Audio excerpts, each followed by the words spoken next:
Episode 9. When last we left our heroes, they were exploring a seemingly, at first it seemed unoccupied, solar tomb in this great chasm on the Beast's Maw, an island where, following the nights of colourless fire, a great chaos stone had exploded and collapsed the centre of the island into a huge ravine. Whilst they were exploring this solar tomb, they made their way down to a level where it was curiously lit and seemingly occupied. As they moved in, a gateway clanged shut behind them as part of some sort of arcane trap, and they found themselves besieged on all sides by zombies, which unfortunately spelt the end for the wife of Brock, Alan, who unfortunately died. We then had both Weimar and Brock very close to death themselves. They were saved by one of the bargain basement healing potions, which was unfortunately the only one Fabio had on him, and by the antics of Quentin, so keeping ahead of these zombies and sniping them off with his bow. We've got Rob, who plays Malcolm, back with us. So as is the way with this one, I'm not going to come with any convoluted way of putting his character in. We're just going to drop him back in. So when we start off, guys, just to paint the scene, we have the very injured Weimar and Brock, who up until fairly recently were extremely close to death. And they are sort of leant up against this magically sealed gateway that you originally came through, this metal portcullis. Through the slats in the portcullis, you can see the stone staircase beyond to the east, which leads back up to the uppermost level of this seemingly abandoned church. The various magically lit braziers illuminate the long hallway ahead of you to the west, held up by stone pillars. Like I say, Weimar and Brock are basically sort of lying down near this gateway, covered in the marks of their previous combat, scratches, bruises, armour dents, etc., drying blood. Fabio is next to them, having been stationed there by Quentin to keep a lookout in case anything else appeared. That's also where we're going to start Malcolm. Quentin himself is in a chamber to the south, which has a large statue of an ancient queen or lady in it. It's lit again magically by a number of braziers, and is where they fought this skeletal god wearing these gauntlets of ogre strength. And Quentin has been investigating the fonts in there that have sort of a stale, tepid water in them. And that is where we're going to pick up. So over to you guys. What do you want to do? Want to have a closer look at this gate while we're catching our breath and recovering ourselves.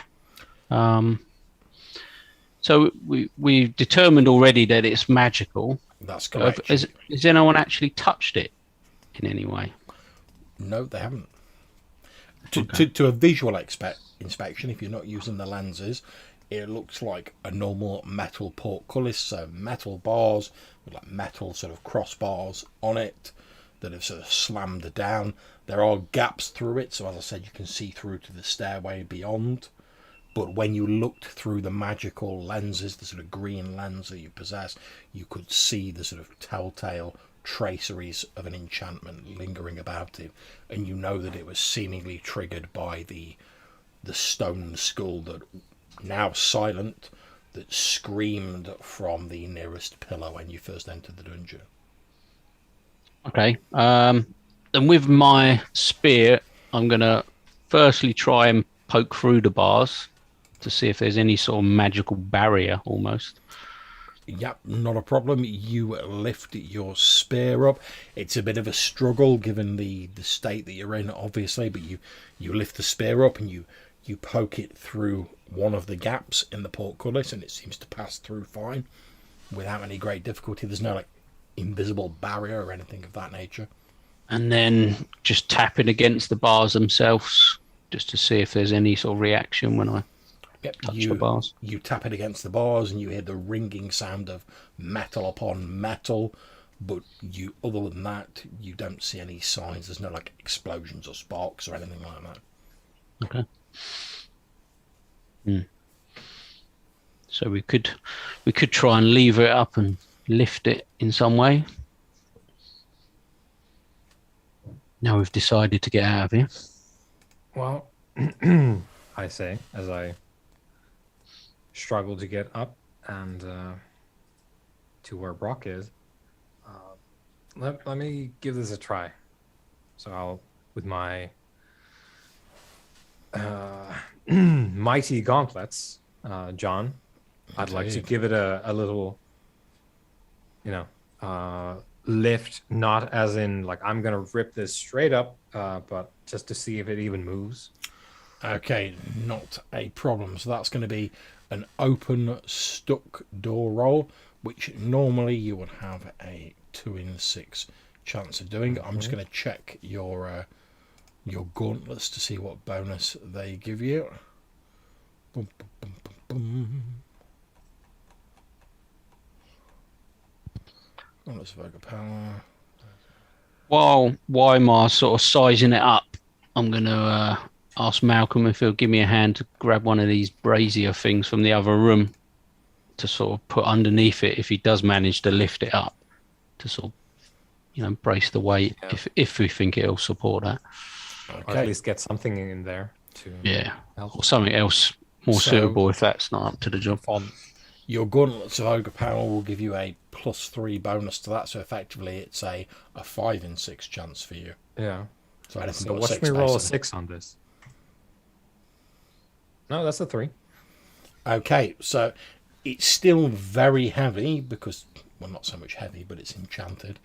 However, due to the enchantment of the gauntlets of Ogre Power that you're wearing, you sort of grab hold of the bottom of it, and it's a great deal of strain, obviously being as injured as you are, but steadily, like, your legs sort of like shaking and like your arm muscles shaking. Slowly you hear like a grinding, like creaking sound as you start to force the mechanism up a bit, but like literally it's like moving very slowly and it's extremely painful as you're like lifting it up, and you can feel perhaps the enchantment, perhaps the weight of the gate, so trying to force it back down, and you're sort of, the enchantment of your gauntlets and your own strength is sort of straining against that. Anyone who is watching that, you will see that like beads of sweat have broken out on Wymar's face. Like I say, his arms and his legs are like trembling as he's exerting every ounce of force he can to like steadily lift this gate. And after a few minutes, he's probably got it 3-4 inches off the ground, like open. Bloody hell, 3-4 inches. Yeah.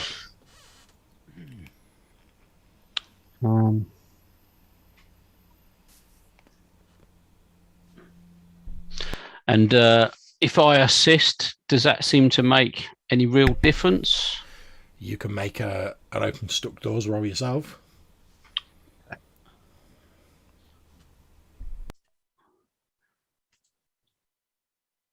I don't think that's good enough, is it? Where is it? Hang on. Oh no, I've got 4 in 6. Yeah. Yeah. Okay, so between the two of you, again, it's quite difficult because you are both very, very injured. But with the assistance, you do slowly start sort of raising it up a bit more. You've now got it to about a foot. Obviously, that's taken a couple of rounds. So I'm going to make a couple of quick rolls, see if anything random has occurred. Nope, you're good. So yeah, you've got it about a foot off the ground now. How far do we have to get it to put one of these items underneath it? What sort of height are they? Like the font order? These braziers, they're about sort of like 2-3 foot tall. They're only fairly small, they're not massive. Do we think that's going to hold it when we put it under there? Difficult to tell. They are made of metal, obviously, but it's not like massively thick metal because they're only small. and you can both feel Brock and Weimar, the sort of strain that you feel this gate. It's like constantly trying to like push itself back down, presumably as part of the enchantment, or perhaps just the weight of the metal. So Try a font the thicker. Yeah, what about a font like Quentin said? the fonts are a little bit taller. They're about 5 foot tall, and they're made of stone. So are these chests in the room with the sarcophagus? Sarcophagi? They're all empty. But are they wooden or stone? They're wooden. Okay, so they won't hold the weight. Let me put some more X's on there so I can remember they're empty. There we go. Okay. I don't know how big them statues are in the other room either. Whether they could be put on their side or something. Or...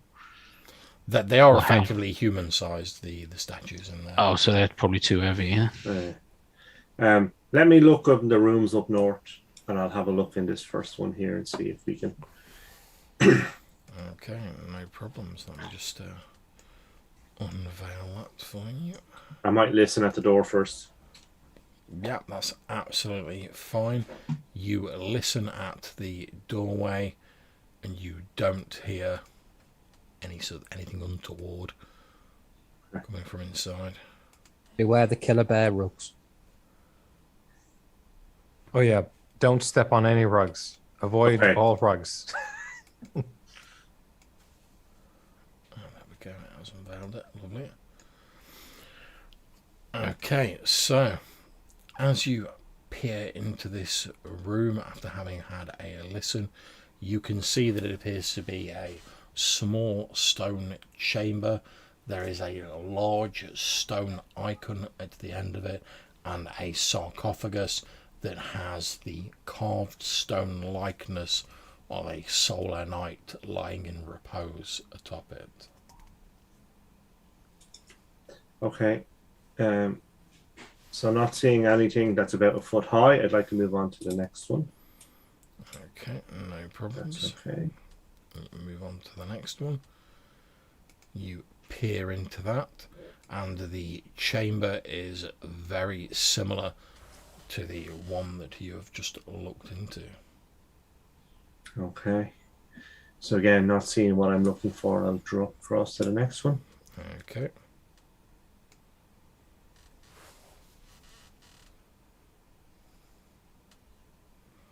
Again, very similar. Okay. Are these things on the right urns or? Yeah, they appear to be like clay pots, effectively. Oh, okay. Right. So Next one, amphora, basically. Yeah. Yeah, I'll just unveil the other two because they're both fairly similar, and I assume you Okay. check them both out.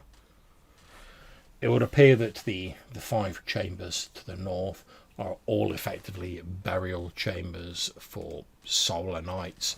They're all sort of set out in the same style. Each has a sort of icon in it, which, I know, being a connoisseur of like the old gods yourself, you will, as you sort of look at the carvings on the icons, you realize that they seem to be icons to the Shining One of the old gods, often depicted as a human wearing a sort of feathered like headdress, or a sort of, I suppose, like a serpentine like creature, but with like a feathered frill around its neck. Okay. And have we been out this door before and up these stairs? Sorry, This is the way we came down, yeah. Okay, and was there anything that might be suitable upstairs? Do we remember?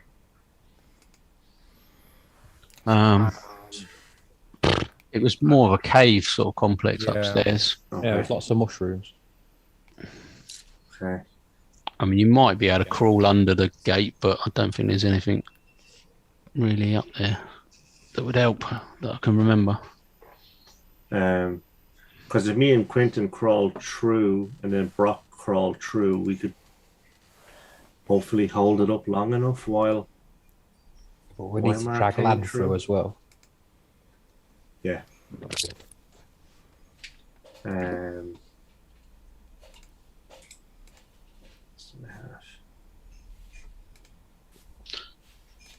John, you know mean- these zombies? I'm going to go around just beheading them all.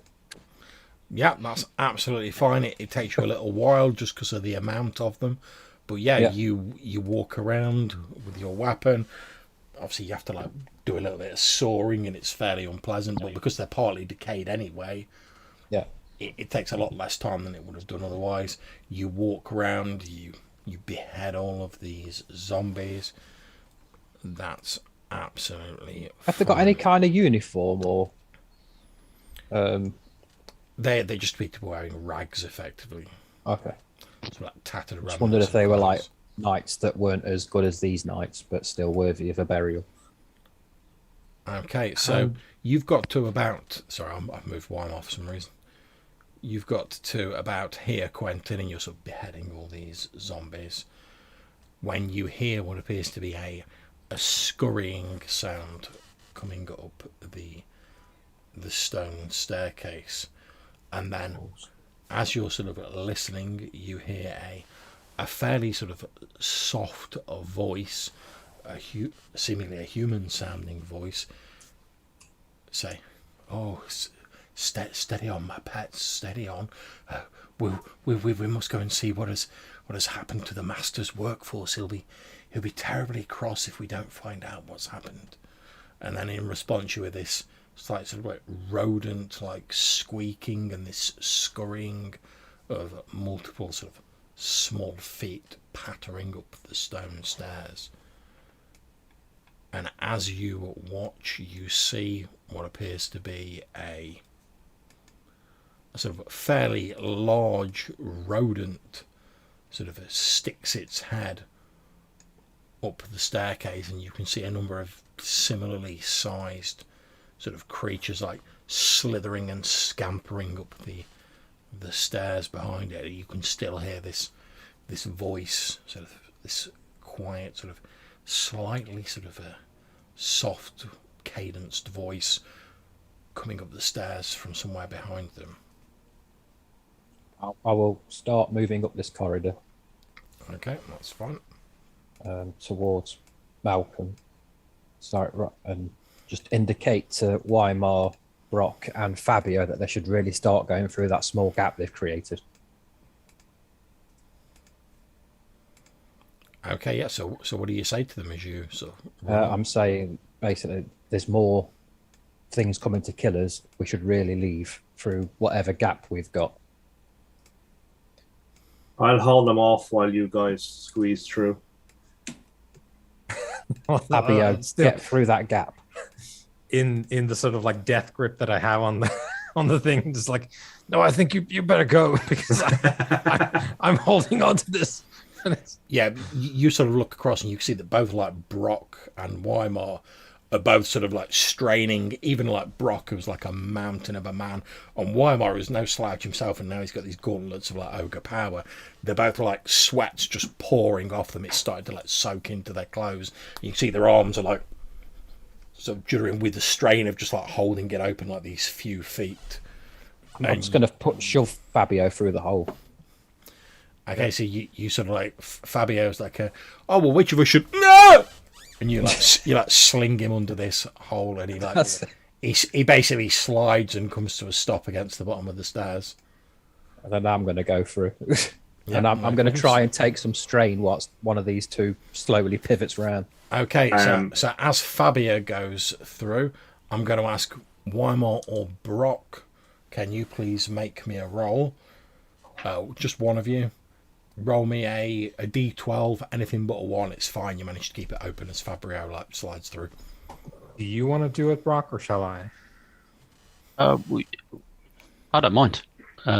You've got the gauntlets at the moment. Yeah, I suppose. Yeah, I've got the big strength going on. 12, you said? Yeah, D12, anything but a 1, you're fine. That's 7. So. Okay, yeah, so you managed to hold it up as Fabio goes through. And if I can ask you to roll again, can you hold it up as Quentin goes through? A 12 again? Yeah, no problem. So that Quentin... Sorry, I was just asking about the die. Oh, yeah, it's a D12, yeah. Yeah, 4. Yeah, that's fine. Quentin like, scurries under it while the two of you are holding it open. As I said, I'm going to try and take some strain so one of them can pivot round. Okay. make me an open stuck doors roll.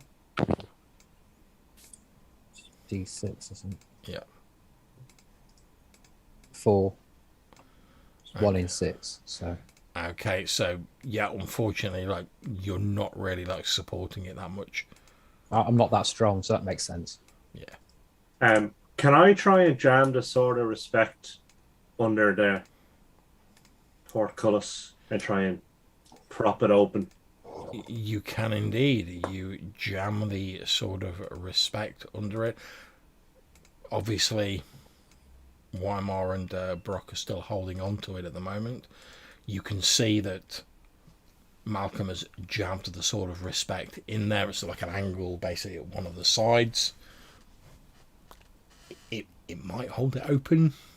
You're not really sure until you like let go of it. But it's up to you Yep. guys. So Malcolm, you're next. Clearly. Okay. So I will go through next and I'll draw my bow. Okay. So, Weimar, can you roll me another d12? That's an 8. Yeah, it's fine. The two of you managed to hold it open as Malcolm shimmies under it. Okay, Brock. Oh, you go. I think the gauntlets will take care of it. And as you're saying that, Brock, you glance over your shoulder and you see this tide of giant rodents surging around the corner. I'm Are going to these- take shots at them, John.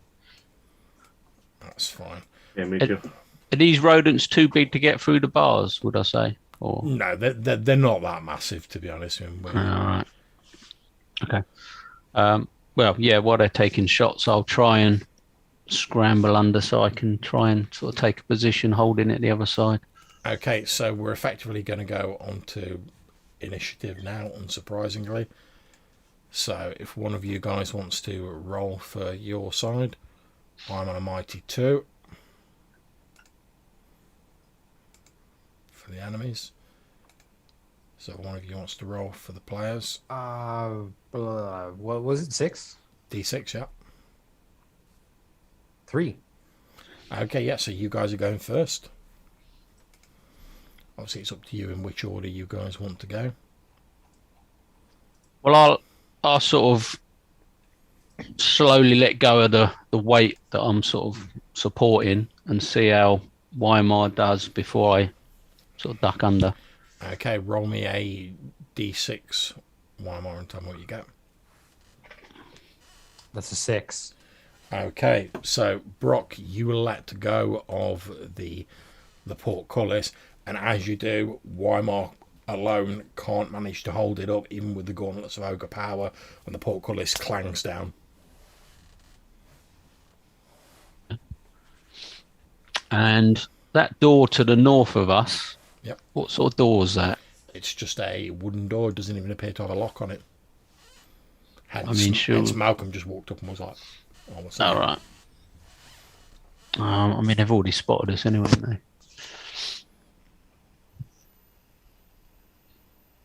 Yeah, I guess because they probably, well, they've spotted us for sure, but they also probably came up here. They're going to scourge the area anyway.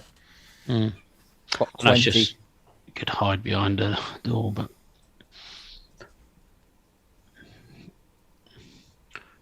these guys are taking pot shots anyway, so let them finish. Yep, so anyone who wants to take a pot shot, feel free. Yeah, I got 20.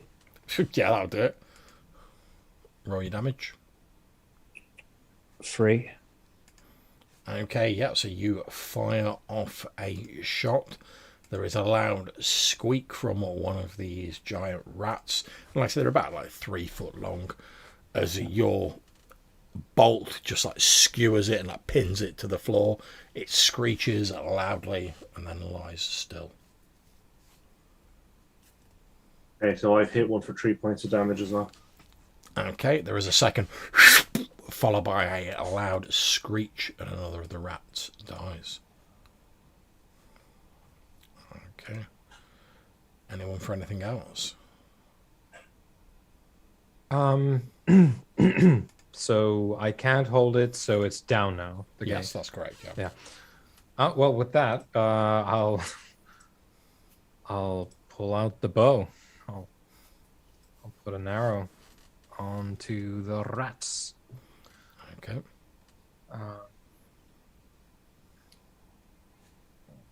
Let's see, it's been a while, so Yeah, that's arrows. cool. So that's a D6 if it connects. Okay. Yeah, that'll be a 20. Yeah, that's definitely a hit. Yep. 20 for 3.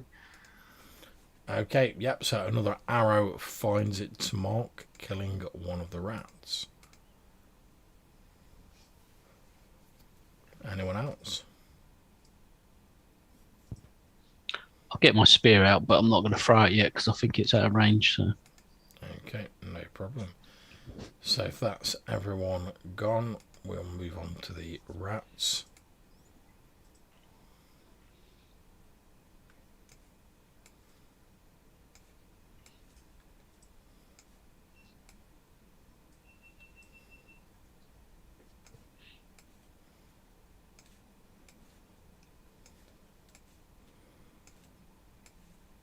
They'll come slithering and scurrying around the corner. Like a verminous tide of shifting brown furred semi-rotten bodies moving towards Brock and Weimar. And let me just check one more thing. Okay.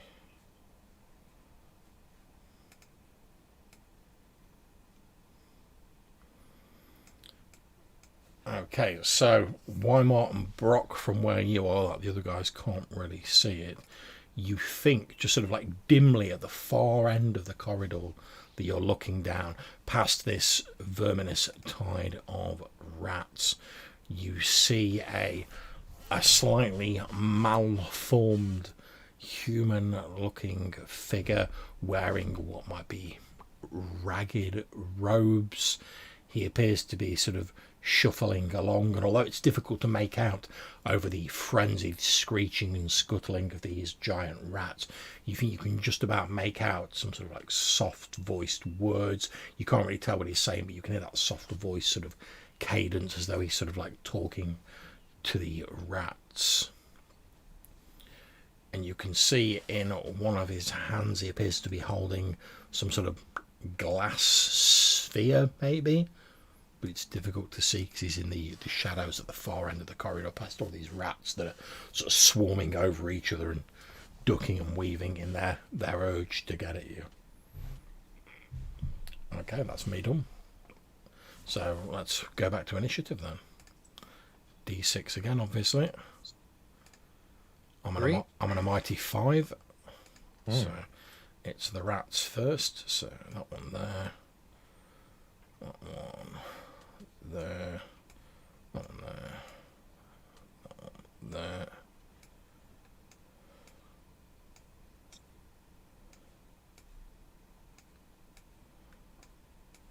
I'm just moving them all at once for convenience.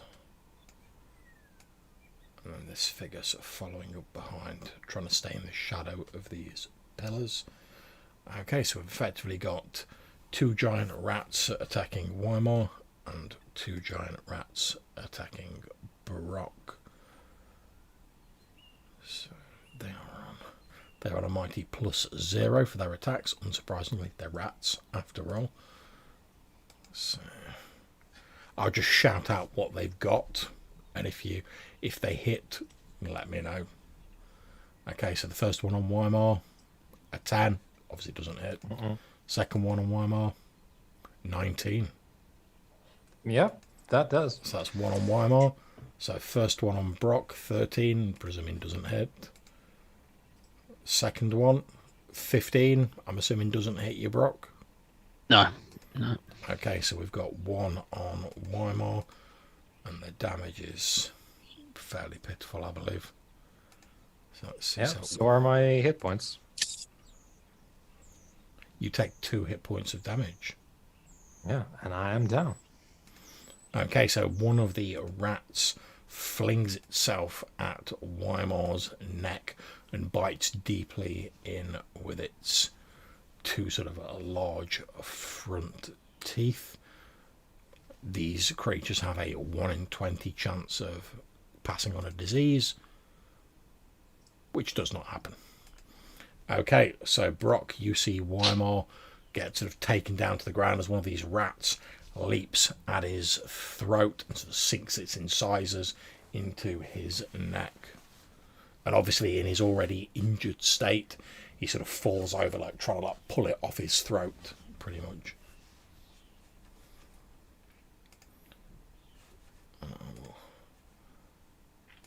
Obviously, you guys can survive until you get to your level in negative. So I'll just put 𝐲𝐼mar on his side so we know that he's down. And that's it for the rats. So it's over to you guys. Can I now see this figure? You can see it. Like I say, you can't really make out any details because all these rats are getting in the way and they're like scampering. So I just want to everywhere. shoot it. Oh yeah, you can definitely shoot at him. Now 𝐲𝐼mar's down, I can shoot over him. So Oh yeah, easy, yeah. I raise a shaky thumb. it's only a 9 though. So. You can do it. What? Okay, so you fire your arrow, your bolt at this figure. At the last second, it like ducks behind one of these pillars, and your bolt clatters into this stone pillar. Yeah, I would also like to shoot at that person. That is absolutely fine. Go for it. So that's a 15 plus. Sorry, how do I? If you've got a 15, Yeah, hit him. Okay. So roll your damage. How do I clear the dice tray? Okay, if you On left corner. yeah, There's so- a little X. Ah, okay. yeah, just click on that and it'll clear it. So that is 2 points of damage on that person. Okay, no problem. You hear a soft cry as this person gets like, skimmed by one of your arrows.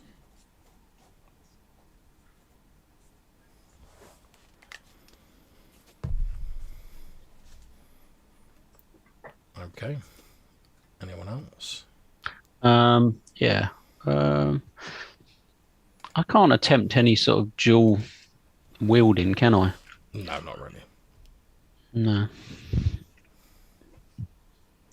Okay, I'll just drop the spear and attack one of these with my sword then. Okay, go for it. It's got my best chance of hitting.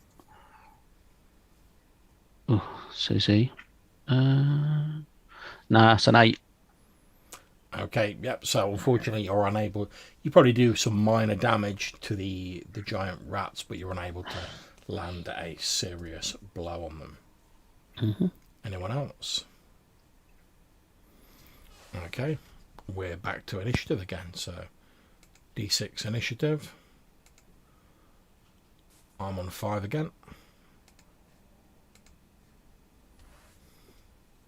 Well, 4. Okay, so it's the rats first. So the two obviously attacking 𝐲𝐼mar, they don't have to roll to hit because he's incapacitated, so I'm just going to roll like 2d3. So you take an additional 2 hit points of damage as these two rats are basically chomping down on you. The two attacking Brock, first one gets a 17. Oof, no, it needs an 18.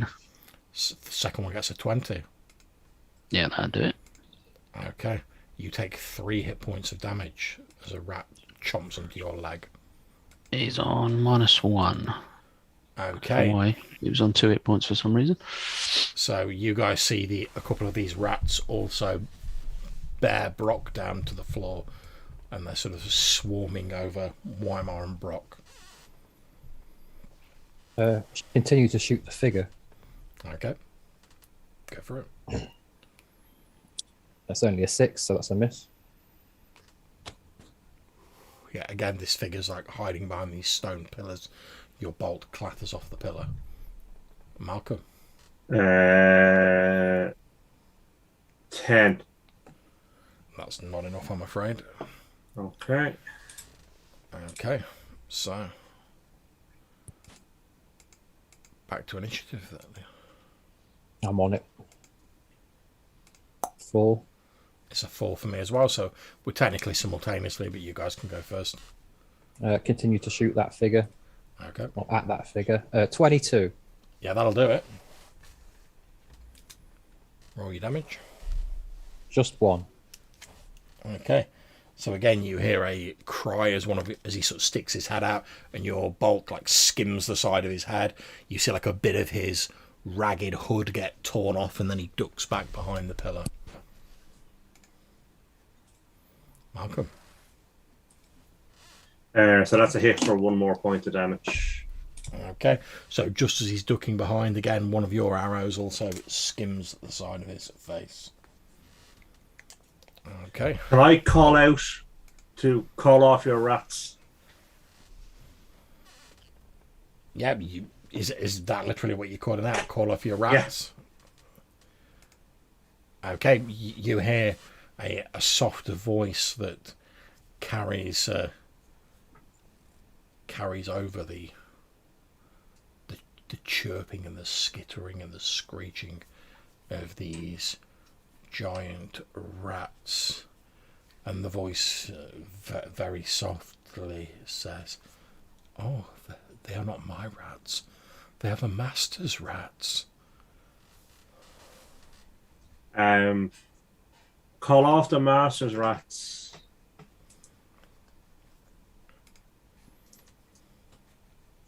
None will survive if you don't.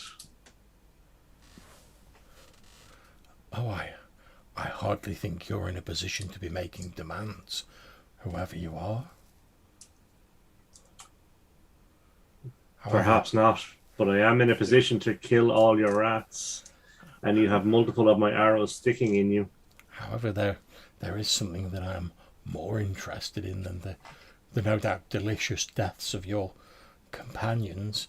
And then as he says that, you notice that where sort of Brocks are lying on the floor, like the rats that are sort of swarming around him, they basically start between them, sort of grabbing hold of like Brock's spear that he like threw down on the ground, and they're starting to like slowly like drag it away down the corridor.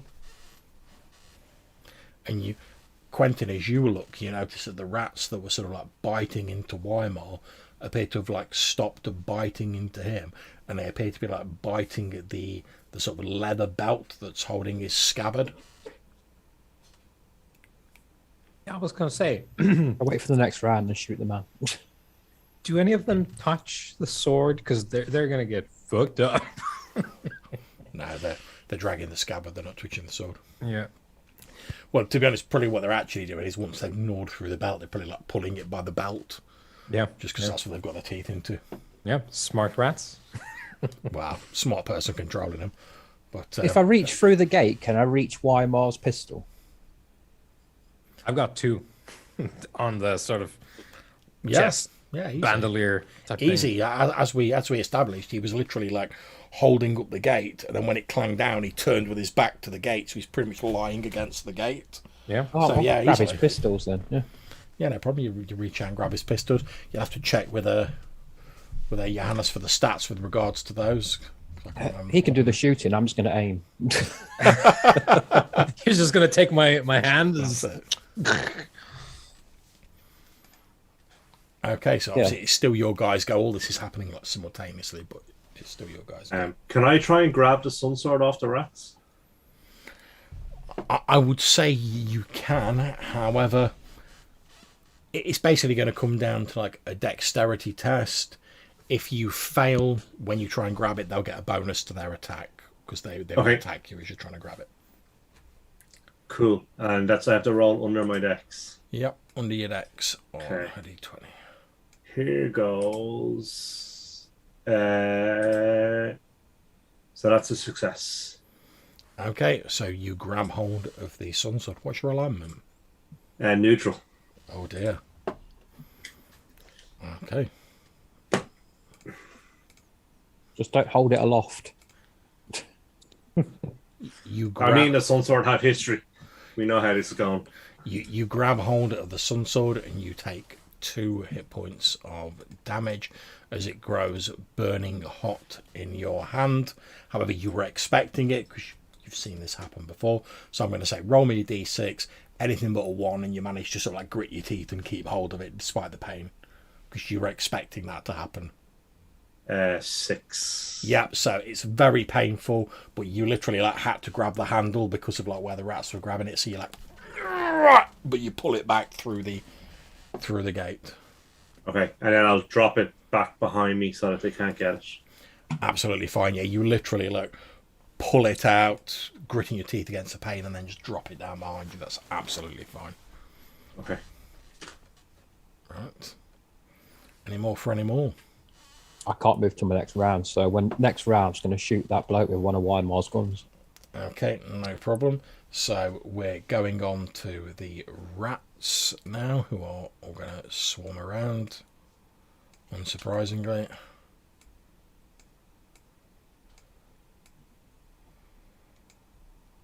These 3 that have got Brock's spear are going to start pulling it down here. And we've got a number attacking 𝐲𝐻𝐺, because he's not got his sword now. Do you have anything else magical on you, 𝐲𝐻𝐺? Aside from the gloves? Yeah. Though I think some of this stuff may have been lost in the transition to our new sheets here, but I've got the healing wand for one. Okay. I don't remember what the breath of truth is. It's the water iron garlic combo that they sprinkle on people when they're going into New Zealand. But at least the wand is Okay. magical. So for this turn, instead of attacking 𝐲𝐻𝐺, these rats, they start trying to gnaw through the Backpack. the sort of like the leather bands that are holding these like gauntlets of ogre power onto his. Right. Yeah, because Onto they his can get hands. to those. Yeah, your hands are easy to get to, basically. Yeah. Okay, so on to the next round. So D6 is for initiative. I'm on a 5. I'm on 6. I get +1 initiative. Okay, Yeah, well. so it's you guys first. Yeah, so I'm just going to shoot this bloke with one of 𝐲𝐻𝐺's pistols. Okay, go for it. Yep. So whatever you've got for ranged, just do that, and then 1d8 damage. 22 That'll do it. and 7 points of damage. And then, unless he's undead himself, he might have Yes, some not. test for more. And in fact, so will the rats. Okay, so you crack off this gunpowder shot from 𝐲𝐻𝐺's pistol. There is the recoil as you fire it, the deafening crack, and the foul smell and smoke of gunpowder drifts into the corridor. You hear a loud cry of pain from the guy as he's leaning out from behind these pillars, and you literally catch him square in the chest. He falls backwards. You see, there's basically your shot's gone like through his chest and like the shoulder.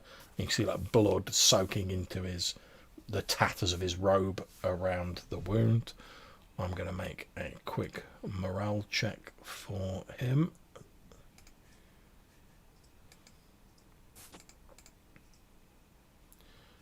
Okay, he's okay. And the rats. And the rats are okay. However, he's not exactly looking too clever. Okay, so on to the rats. Oh, sorry, go ahead.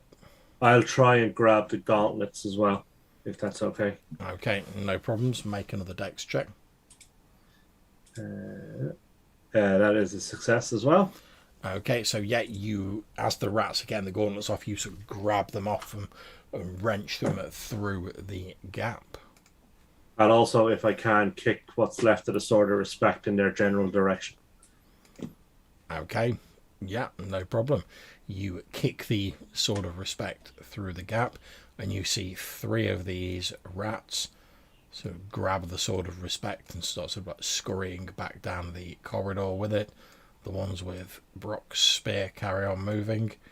You also see the three here grab the healing wand out of Weimar's backpack that they've chewed through, and they start scurrying off back down the corridor with it. Okay. Meanwhile, these ones here, they are going to go through the gaps of the portcullis and come at you two. So we've got one on, again, I'll just shout out what they've rolled. So we've got one on Malcolm. That's an 8. That's a miss. One on Quentin. That's a 12, or nearly a 20. That's a 14. That's a hit, yeah. Okay, so D3 damage. So that's 3 hit points of damage as this rat slithers through the gap and bites into you. Yeah. Then I've got one remaining, so 1 to 3, it's Malcolm. Okay, so it's Malcolm.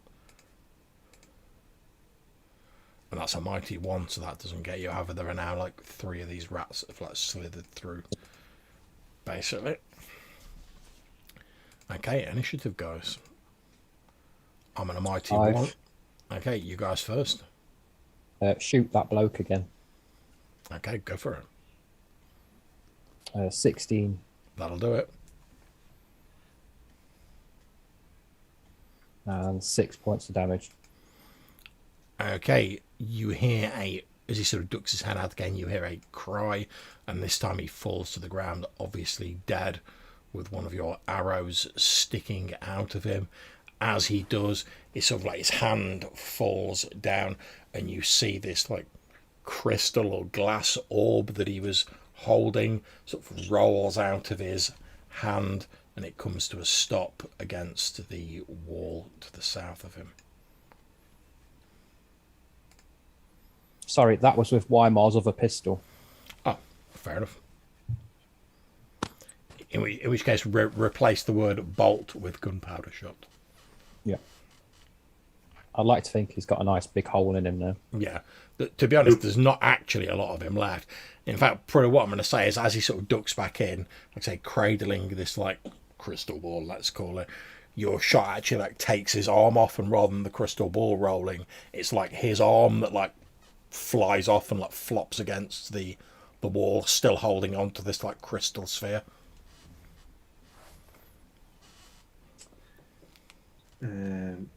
Okay, so I would like to start stabbing rats. Fabio.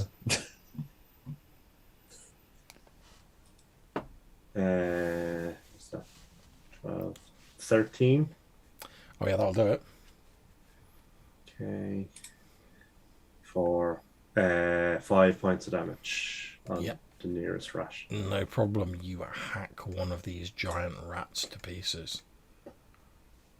Okay, so onto the rats. So we'll do 1 against Malcolm,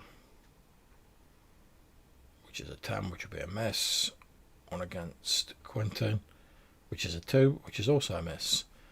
The ones here, I don't want to move Lan as well. The ones here continue moving, and the ones here continue moving.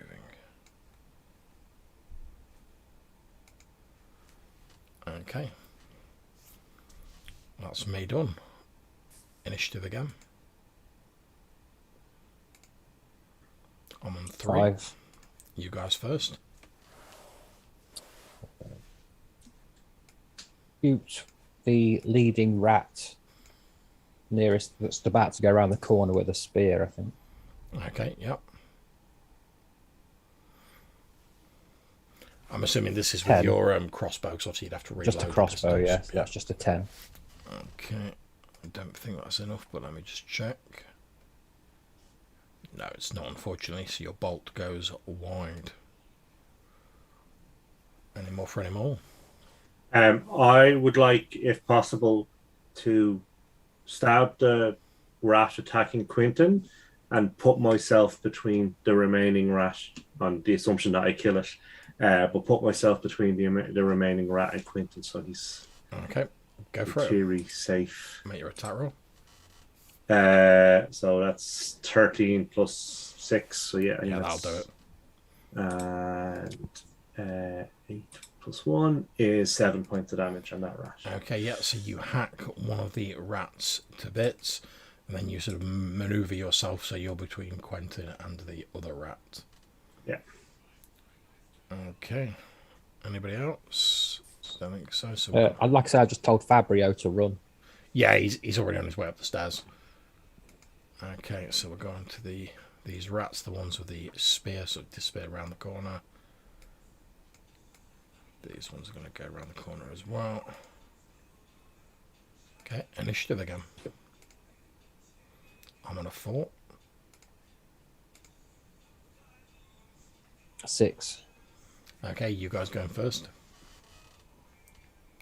Well, Malcolm's in combat, so Malcolm go first. Okay, so I will try and stab the last rat. That's 13 again, so that's another hit. Yep. Oh, I Okay. think that's a 1, is it? Yeah, so 2 points of damage. Okay, it's still just about going. And I'm going to roll an attack for it now because I forgot to roll one last round. That's fine, yeah. It's only a 3, so it missed anyway. Okay. So, Quentin. I will take a stab, but given as I'm shit with melee, Okay. and that is 11. That's not enough, unfortunately. So, onto the rats for this turn. So, again, it's going to attack Malcolm because he's put himself in the way. It's only an 8, so it misses. Back onto initiative again. I'm on a mighty 2. These rats here are sort of disappearing down We're on the 7 stairs. with my +1. Nice. So let me put this rat out of its misery. So that's 12 plus, so that's fine. And that's 2 more points of damage. Okay, you skewer it and kill it. Okay. So with the other rats having gone down the stairs, we're effectively out of combat. I'm just going to shut the door to shut out some background noise, but have a think about what you want to do next, guys. Like I say, we're not in combat rounds anymore, and then we'll crack on. Right, Malcolm, we need to get that gate open, pull those 2 through, and grab that arm with the orb in it. Okay. Well, I can put on these gauntlets and lift the gate, and we can drag them through. And then, if that goes well, you can nip under and get the. Yeah. Okay. So what's the plan, guys? So just to be sure, we've still got the sun sword and the green sword And the gauntlets, yes. and the gauntlets. Right. Yeah, the only thing that's gone is the spear. I didn't know we had a wand of healing. Oh yeah, and the wand of healing's gone. Yeah, Yeah, it's been is- it's been bobble used to you guys because like none of you have got like the spellcastery ability to use it. So It's been at the bottom of my backpack for like a year. it's one of those things where you sort of had it and you were like, oh, none of us can use it, and it just got stuck in the bag. You know, because oh, well, we might find someone who can use it one of these days. So yeah, so Malcolm put the gloves on, lift Yeah. the gate, we'll drag Weimar through, then Brock through, and try and get hold of that sphere. Okay. So I'll put the gauntlets on Yep, and try and lift the gate. you strap these gauntlets on, you feel strength flow into you, so you get a +3 to your open stuck doors, so it's a 5 in 6 chance of you being able to like lift it up a little bit. So that's 3 and 6. Okay, so you start slowly lifting this gate up. Okay. I'm And going to then- wait until it's just cleared Weimar and then drag him through. Okay, that's absolutely fine. So, Malcolm, you need to roll me a d12. Anything but a 1, you're fine. 10. Okay, yep. So, as you're sort of straining, and it is a strain even with the magical enhancements of these gauntlets, Quentin drags Weimar through. Now the same again for Brock. Okay, so again, make me a d12. Marco, anything but a 1. 2. Yep, so Quentin, you haul Brock through. Right, I'm going to go through and try and grab that orb. well, the hand holding the orb. Okay, so move yourself as far as you will be able to go in a combat round. So each round, like Malcolm's having to roll to keep this. So this it's, door it's open. 5 foot square, isn't it? Yes, that's correct. Yeah.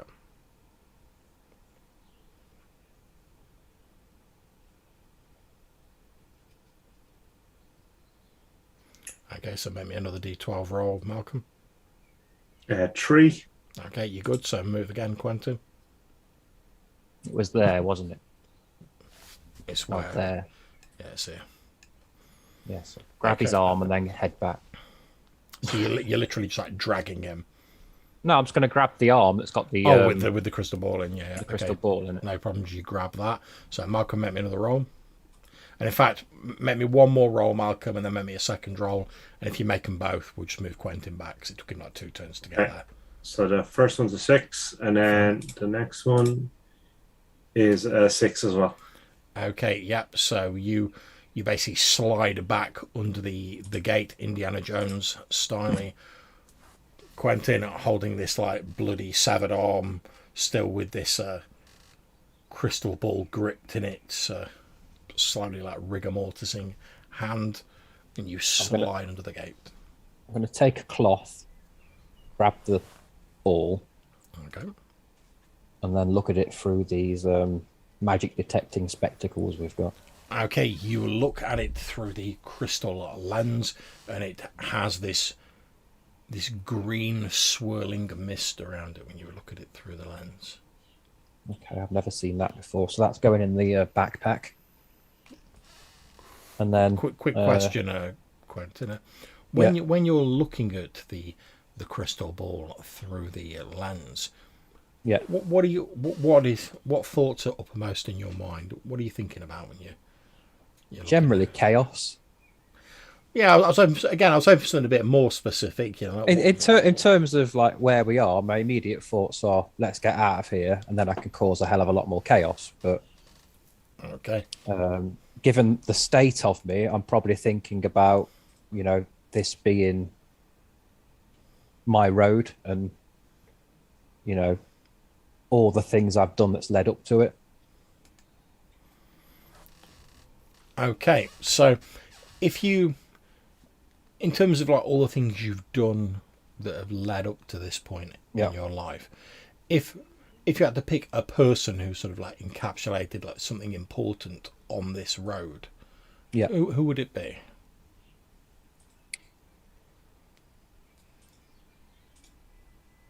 Honestly, I can't think of any because I've literally dragged myself up. So the only person I'm really thankful to is myself. Okay, no, that's absolutely fine.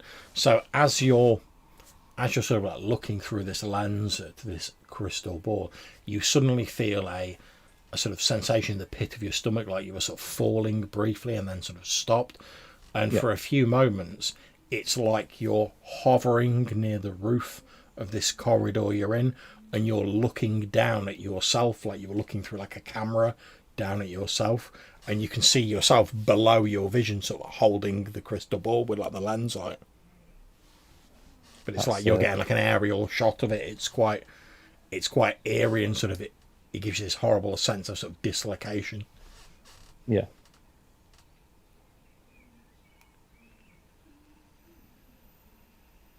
I'll take a moment, and then, like I say, I'll wrap it in cloth and stick it in the backpack.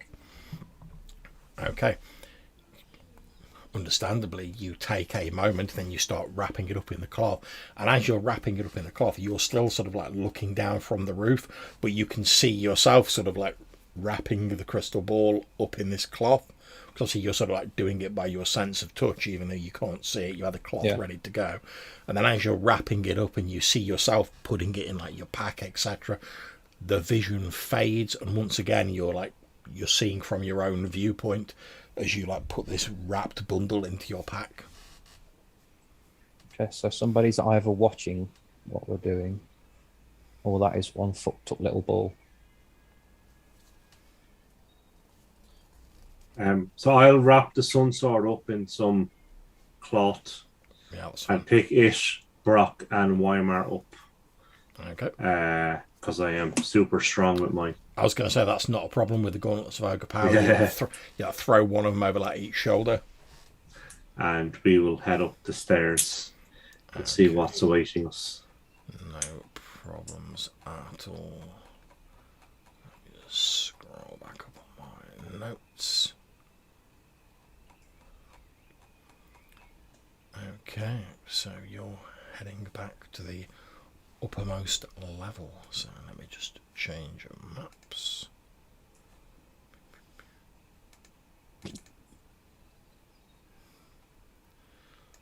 There we go. So hopefully you guys can see that. Since there's no real active combats on here as previously, we've just got a single icon here to represent the party. You head up the stone stairs. You find yourself in this, as you previously explored, this seemingly deserted upper level of this tomb complex. In front of you is the stone archway leading into a room containing 3 stone sarcophagi, and you can see sort of here there is basically a crack in the wall, and that's where we came in to avoid the ghost. Yeah, this is the passageway you guys came through. You basically found like a secret way in, pretty much. Yeah, so we'll go that way. Okay, not a problem. So again, as you head through the room with the sarcophaguses in, you see these 3 stone tombs, fairly plain and unadorned. One of them has like an icon of the Shining One on it. There's a couple of statues, but nothing appears to cause you undue harm, and you make your way through the secret pass out into the mall. So again, I will change the map. Just trying to remember which level we're on. This one. I'm going to scratch a marker on the cave wall there, so I know this is the way we came. Yeah, no problem. And I'm just going to reveal the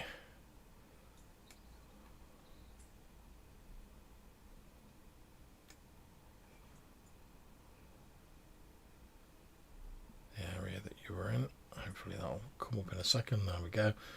So all of this area here is basically the first level of the tomb that you were exploring, and this is the way that you came in. Yeah. And you once again find yourself back in this humongous sort of, I suppose, mushroom forest, as I described it previously. Huge mushrooms the size of trees tower above your head. To the west of you, you can see what appears to be, so here, there's another cave. Again, natural cavern, it looks like. As you're sort of peering into it, you can see there's a large hole which seems to just like drop down, and like maybe the floor of that cave collapsed, which is marked by the dark area there. Yeah. I'll have a quick look down there. Oh, we did take some of the magic lamps, didn't we, from... Yeah. Yeah. Yep. So I'll have a quick peek down this hole. Absolutely fine. You peer down this hole, and it appears to fall down presumably to like lower levels of this cave system that you're exploring.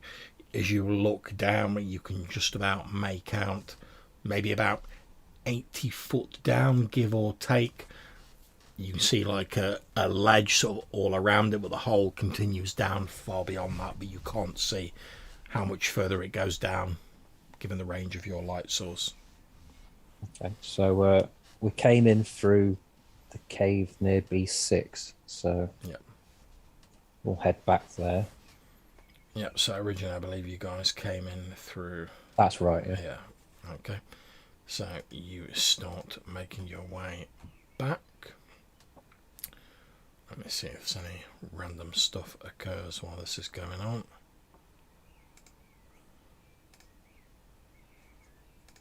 Okay.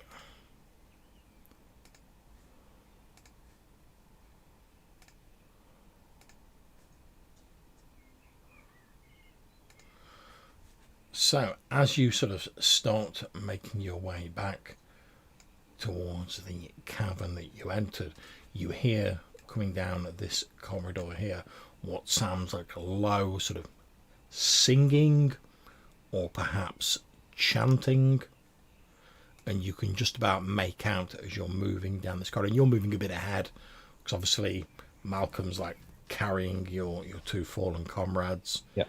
And obviously Fabrio's sort of like lingering back a bit because he doesn't really fancy any of this.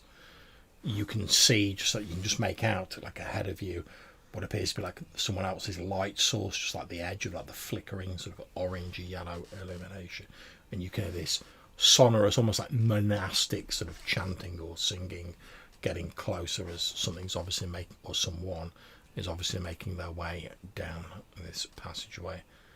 And I'll just pick a random icon to represent that.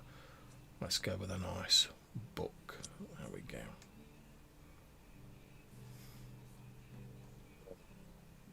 Is B7 full of giant mushrooms? B7 is full of giant mushrooms, yeah. Okay, I think we should hide behind some giant mushrooms. Malcolm. Yeah, sounds like a plan. Okay, not a So problem. probably over here. Yep, so you hide behind these giant mushrooms. I'll make a quick roll to see if the people spot you when they come in. There's not much chance of it, given how thick this is. No, they won't have spotted you. So as these people make their way in, you see what appears to be a party of 5 people. They're all wearing hooded robes. One of them is carrying a lantern which is shedding this soft golden light, and they're all sort of low, sort of singing or perhaps praying in this solemn monastic manner. As they enter this gigantic fungal forest, they pause for a few moments, and then one of them turns to the other and says, which way is it now, brother? And he says, the tomb of our master is just past this cave. There is a small secret passage known only to the devout that will take us to the tomb. Soon we will be in the presence of our master, and our great work will begin. He nods and says, yes, brother, of course. And then they slowly start sort of making their way across this cavern, like threading their way through these giant mushrooms, seemingly heading towards the very passage that you sort of scrammed out of. Malcolm, did you want to kill anybody or do you want to leave? Should we follow them and see how they open the portcullis? It's doable. It's risky. Maybe we should just go with our friends. Okay, you don't want to murder anybody? No? No, I murdered a few rats. I'm kind of okay. Okay. As they continue moving, you hear a brief sort of kerfuffle as one of the acolytes, let's call them, catches his foot on like a low-lying outcropping of fungi, and he falls to the floor, and you briefly see he basically disgorges like his satchel that he's carrying as he falls over, and you see a couple of like glass vials with what looks to be like clear liquid and cork stoppers roll out. The leader, the person who spoke earlier, seems to be the leader of this group, sort of rounds on him instantly, and he's like, "You imbecile! Have you any idea what the master will do if you damage this precious cargo? We didn't brave the wiles and the frosts of the Death Frost Mountain just for your clumsiness to ruin it at the final step." At which point this person who's fallen over, he's, I'm sorry, brother, I'm sorry. And he's like scrambling to get all this sort of stuff back in his satchel, and like puts it back over his shoulder, and he sort of stands back up. He's dusting his robe down a little bit. I look at Malcolm like I really am now in a murderous mood. So I'm just going to throw my silver dagger straight at the one with the vials. Okay, yeah, make your So roll. it's the assassin's dagger.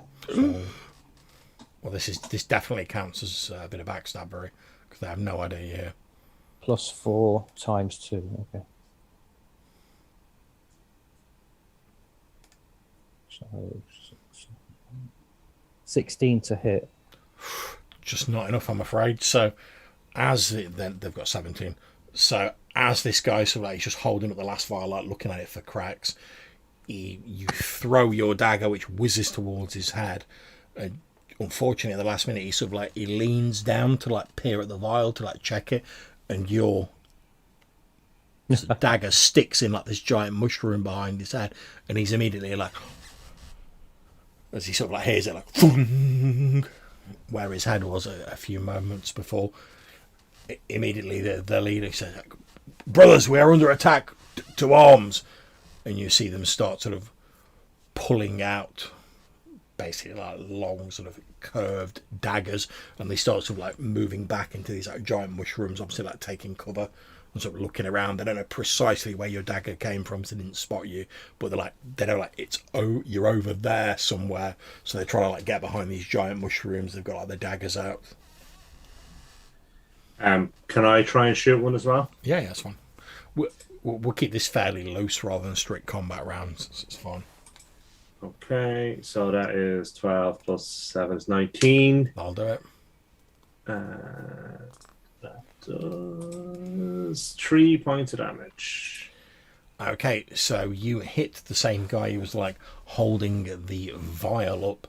He sort of falls to the ground as your arrow hits him. You see he's still alive, but the arrow's like punctured deep into his chest, and you could tell like from the sound of his breathing, like maybe you've punctured his lung. He's like, and when he breathes out, you can hear like the air sort of like hissing out through the hole, and he's sort of slumped against one of these mushrooms. He's like slowly sliding down the trunk of it because they're like tree sizes.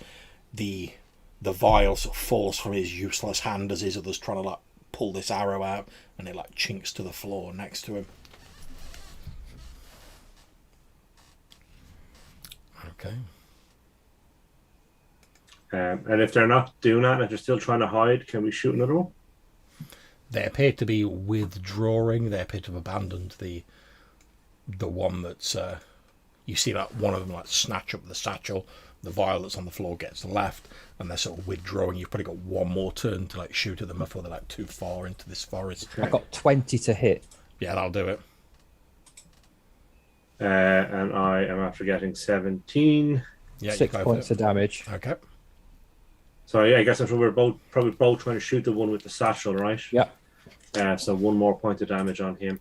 Okay, yeah, he just gets obliterated by like these 2 arrows. Again, the satchel falls to the ground. One of the others like snatches it up, and they disappear amidst this forest, leaving just like the single vial that was dropped lying next to one of their fallen. I think we're going to comrades. go after this one that's got the satchel, to be honest. Okay. We can leave Weimar and Brock here, so Yeah, we've got Fabio to protect them. Fabio doesn't look quite so sure about that when you say that, but yeah, yes, of course, I'll do my best. And you see him sort of stood there. I mean, he's not really got any weapons or anything on him, but I don't care. he sort of stood over them. You know what I mean? Okay, so I guess we're going after them. Okay, no problem. So there's a couple more of them left.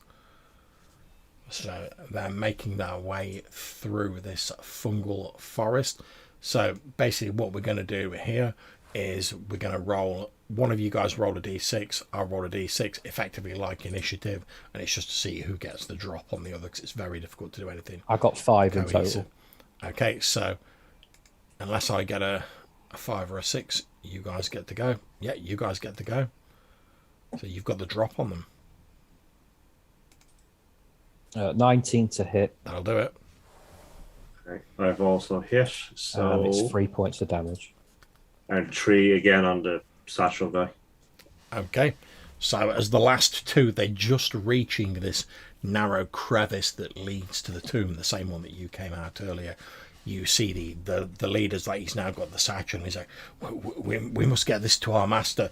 And just as he's saying that and they're starting to go into the crevice, you two basically like leap out from behind these giant fungal trees, fire off your 2 arrows, which thud into the two of them. They both let out strangled cries and fall to the floor, the satchel landing next to them. Right, well, grab the satchel. Okay, I'll try and get the last guy. Go and collect. go for it. Here we go. 11, so that's a miss, I guess. Okay, so the last guy manages to like escape into the tunnel that heads into the tomb. However, he's left the satchel behind. Okay. He's, that's what we he's want. basically just gonna forget this, and he's just like ran for his life because all of his mates have just been killed. Okay. You know the one that punctured his lung? Is he still alive, or is he? Yeah, he's still there. He's probably not going to be alive for very long. He's like he doesn't even seem to have the strength. Like he's put his hand up as though he was going to like pull the arrow out, but he's not got the strength to pull it out. He's like, I'll go and grab hold of the arrow shaft. Yeah. And give it a wiggle. he's like, Who are you?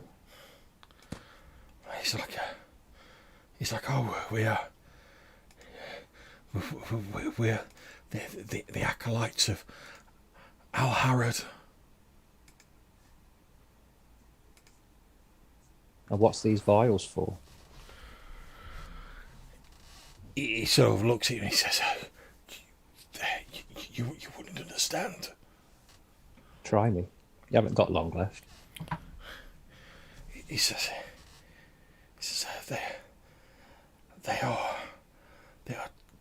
temporal energies rendered down into a liquid form. Okay. And what do you need the liquid temporal energies for? Our master requested that we retrieve them for his lord. We risked the perils of Death Frost Mountain to recover them. And here you are many of dying our in a mushroom our cave. acolytes were lost. And he coughs and a bit of blood comes out of his mouth. Malcolm, anything else you want to ask him before he fades away? What is the name of his master and his master's lord? My master is the and you have to like lean really close to him because his voice is like tailing off as you see he's going white and he's starting to like pass into the realm beyond. My master is the great necromancer 𝐵𝐻𝐻, principal servant of the King of Blood. Okay, I'll yank the arrow out. Yeah, you pull the arrow out just as he's sort of like fading and he's like,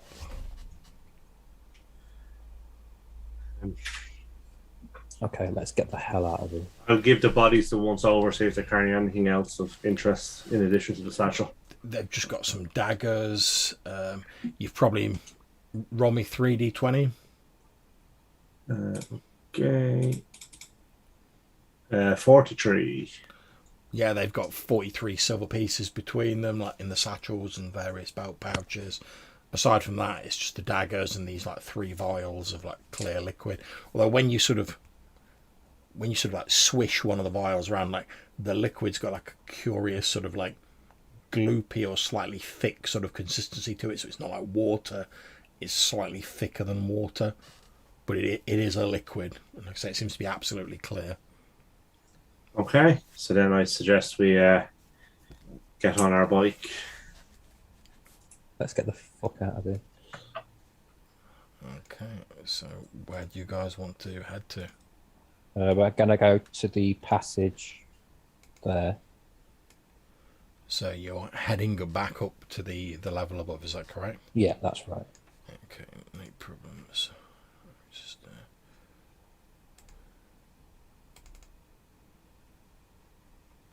so there we are. And then we're gonna head all the way back down to A1. Okay, so 1, 2, 3. 4. Okay, so I'm going to make 5d6 rolls, see if anything random happens on the way. Right, so there's a bit of random encounterage. So you guys make it back to there, to A2, retracing your previous steps effectively. Yeah. Let me just make a roll to see what you come across.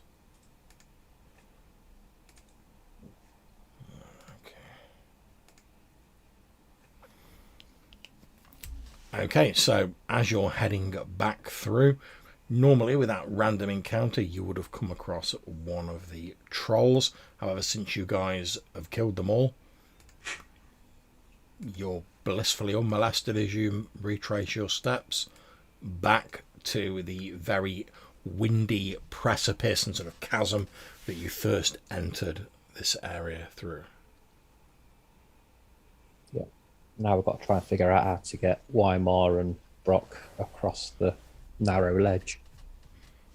Yeah, and to be honest, with the high winds that are still whistling around here, sort of schlumping along here with like two people over your shoulders is going to be quite difficult. Because obviously previously you were all sort of like pressed up against the wall and sort of edged your way along. That's not really possible carrying two people. Is it possible carrying one?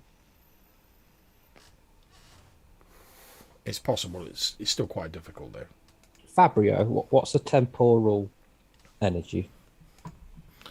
It says, as well, I don't know the specifics. However, generally speaking, in academic circles, temporal refers to time or the passage of time. And they said that it was temporal energies rendered into a liquid form. So if I had to make a guess, essentially what they're saying is that inside these vials is liquid time. Sounds nonsensical to me, but that would be the literal interpretation of what they're saying. What do you think the effects would be if we, give them some liquid time? It says, well, given that I'm only making a guess as to what it is, and I don't know how it was made, it's impossible for me to tell. I mean, it could be anything. I mean, it depends what they were trying to create it for, how stable. I mean, I tell you what. Let me borrow that green lens you were using. Okay, there you go. And he takes the lens and he like peers through it, and he's like, well, it's definitely got an arcane fluence about it. So it would depend on the skill of the mage who had crafted it, or the magic user who had crafted it, what they were trying to attempt, etc. There's so many variables, it's impossible for me to tell 100%. I mean, I don't even know what... I didn't even know that was possible until they mentioned it, and for all I know, it may still be impossible. I'm just telling you that's what temporal means. It's time, and they said it was a liquid version, so liquid time. Do you think if we gave them some time, it would literally give them time? Again, it's possible, but I'm simply guessing here. I don't have enough information to make a sound judgment on the matter. Malcolm, what's your thoughts? Because we can't. How far from safety are we? Quite a way. We still got to go through the pig village. Yeah. And even once you get back to the surface from here, like say you're on the surface of the mall near the the pigman village. So it depends how you define safety. But yeah, pretty we're far. Not safe. Yeah. And how much time do we think we need to get Brock and Weimar back, at least walking? Days, 2 days. If you're walking, it'd probably take you a day to get to where the sort of village is. If they were walking, obviously it's going to take you considerably longer if you're carrying them, because that's going to affect your speed. You'll have to rest more and stuff like that. I mean, the other option is the green jewel that Fabrio's got. I mean, given the fact that guy grew an extra eye,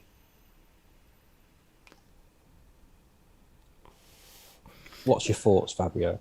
Well, I see what you're saying, and obviously the gem that we found, it does have some sort of mutagenic properties to it, but it didn't seem to heal the poor fellow No, it's give him an extra eye.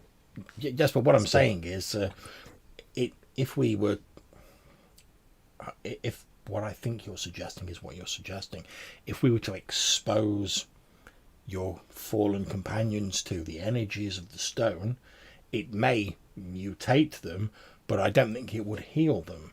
So let's say it gives them some extra eyes, for instance. They would have extra eyes, but they would still be in the sorry state they're in now, if you see what I mean. Okay. It seems to twist what exists. It doesn't seem to heal or mend. Right, and so we'll forgo the mutagen crystal. What's the room at A3 like? Does that look like somewhere we could hole up? Mate, there's nowhere in there you can hold up without something coming to get you. Okay, so the room in A3 was just a partially collapsed, sort of empty room.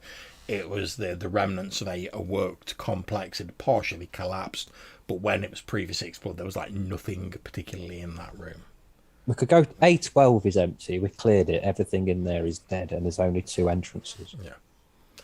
Most of the chambers in this sort of this ancient sort of temple that you guys have been through, you've pretty much cleared out. But obviously there were bits you hadn't explored. You don't know if there was stuff wandering around that you hadn't encountered. I'm expecting things we haven't encountered. There's that laughing voice in A17 that Yeah. we didn't deal with. And how far is the walk across the cliff? That was a couple of hours, wasn't it? Yeah. Okay. So it's a couple of hours of a high wind speed. Then we've got to get past Pigman and his piggy village. Then we've got to sail across the lake. Yeah, and when Quentin says it's windy, every sort of turn you're spending in, not at the minute because you're more sort of like in the mouth of the KV. You've not stepped out into the full wind, so you've decided what to do. But you know that on your way in, there was a very great danger that the wind was just going to like whip you off into this seemingly bottomless chasm. Like you guys were really having to like cling on to the and we the all side roped and together. And yeah, exactly. You had to take a lot of precautions to make sure that didn't happen. right, so Malcolm, we've got 2 choices. We can either give these 2 some liquid time and pray it doesn't mutate them, or we can go and fend off in A12 whilst they get upright, and then we can get out of here.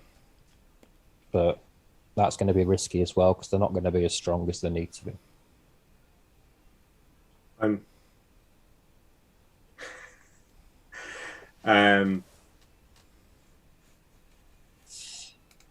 Yeah, I don't know what's best. I mean, out of character, I don't really want to give these 2 some liquid time in case it fucks them right up. But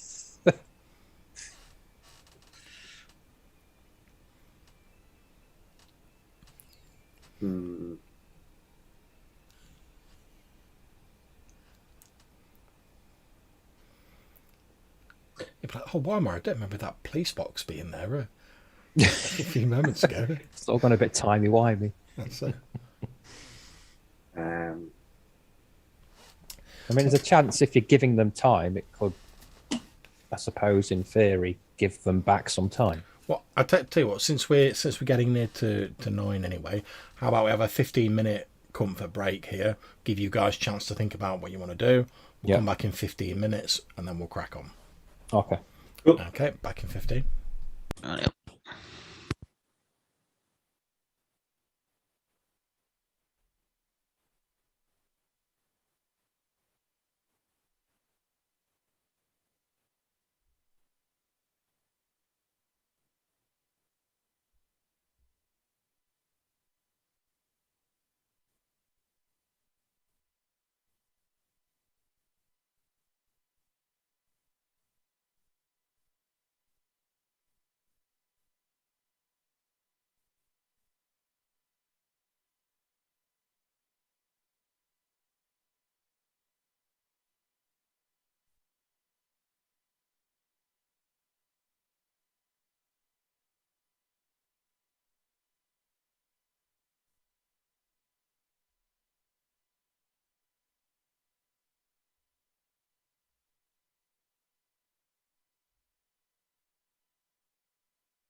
Right, we'll just wait for Giannis to get back and then we'll jump back in.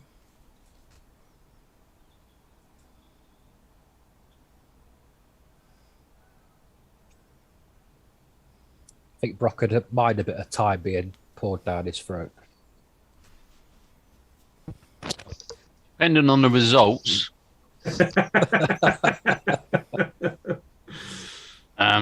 I'll tell you if and when he wakes up. In a different time. Okay. So, let's jump back into it, guys. Quentin and Malcolm have been debating what to do with this liquid time, in inverted commas, that they've got. Obviously, they've realised that getting back across this narrow, wind-whipped chasm shelf, carrying Brock and Weimar's not really going to be feasible. So, what do you want to do, guys? I'm just looking at the state of the two, Brock and Weimar. Yeah, Weimar, I they're in a gather, hard is way. significantly worse off than Brock. Is that correct? That is correct. So, Um, resting up wise, we're looking at 3 days minimum. is it worth a go at the old Toby to see if we can find out what might happen if? But you could ask your sword, you know. Ooh, my sword Weimar can't- asks his sword, you could ask your sword. My sword doesn't really talk to. Oh. I could Ask try for and a ask the vision, sun I don't sword. know. I'll smoke some Dobie. You try and talk to the sword. That sounds like a plan. I'm gonna bang on Yeah, this. that's you talk to your sword. We won't look like That's a absolute D&D ass mentalists. sentence.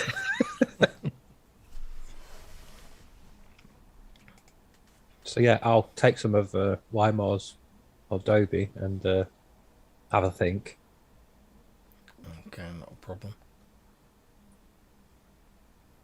I'm just trying to remember how this works now. It's been that long since we've done it.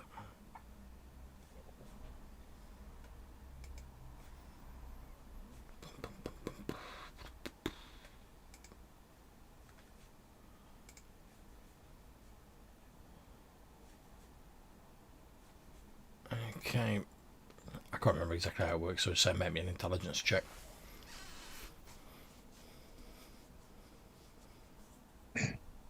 15. So that's equal to or lower than your intelligence. You're good. Yeah, so 11. I've got 15 intelligence. Okay, so cross off one of your plugs of old Adobe. And what is the subject you're pondering as you The subject spark I'm up your pondering pipe? is if I were to pour some of this liquid time either onto their person or into their mouth, what do I think the likely outcome is going to be with something I've never tried before, and given the fact that I'm chaotic, so I don't really care about the effect, it's more the outcome I'm interested in. Okay, well again, it's difficult because obviously even with like the old Adobe, it's you like considering like what you know and the facts under your command, which at the moment is relatively little when it comes to this this Yeah. liquid time, so to But my speak. hope is that I can get something to give to Malcolm, and then Malcolm can take it further.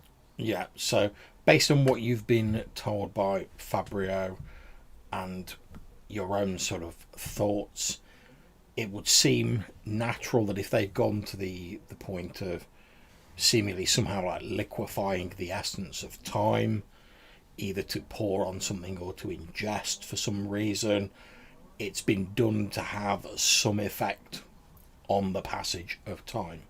So Yeah. whatever that effect would be, chances are if you poured it on Weimar or Brock, or they ingested it, that effect would take place on them. Now, whether it's to speed up the passage of time, whether it's to reverse the flow of time, you don't know, because you don't have the arcane background to But we could, for instance, experiment on a plant. yeah, So, yeah, like- you can always experiment with it. Like the Dobie, we could pour some on the Dobie and see if it turns into a plant or rots. Yeah, oh yeah, definitely. Well, that's what I'll do then, and I'll pass that information on to Malcolm so he can commune Okay, with. so cross off a second plug of your old Dobie from your equipment that you're going to use this. Yep. And let me see. Roll me a d12.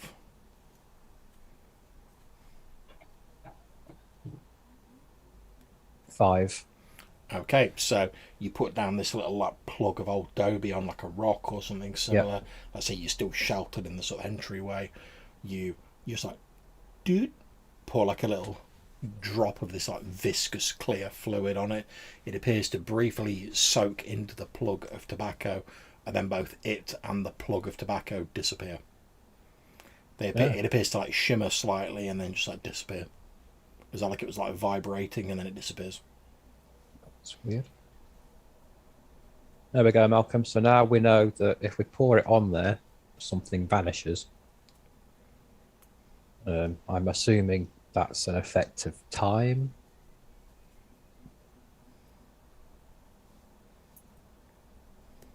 So I will pull out the green steel. Yep. In one hand, and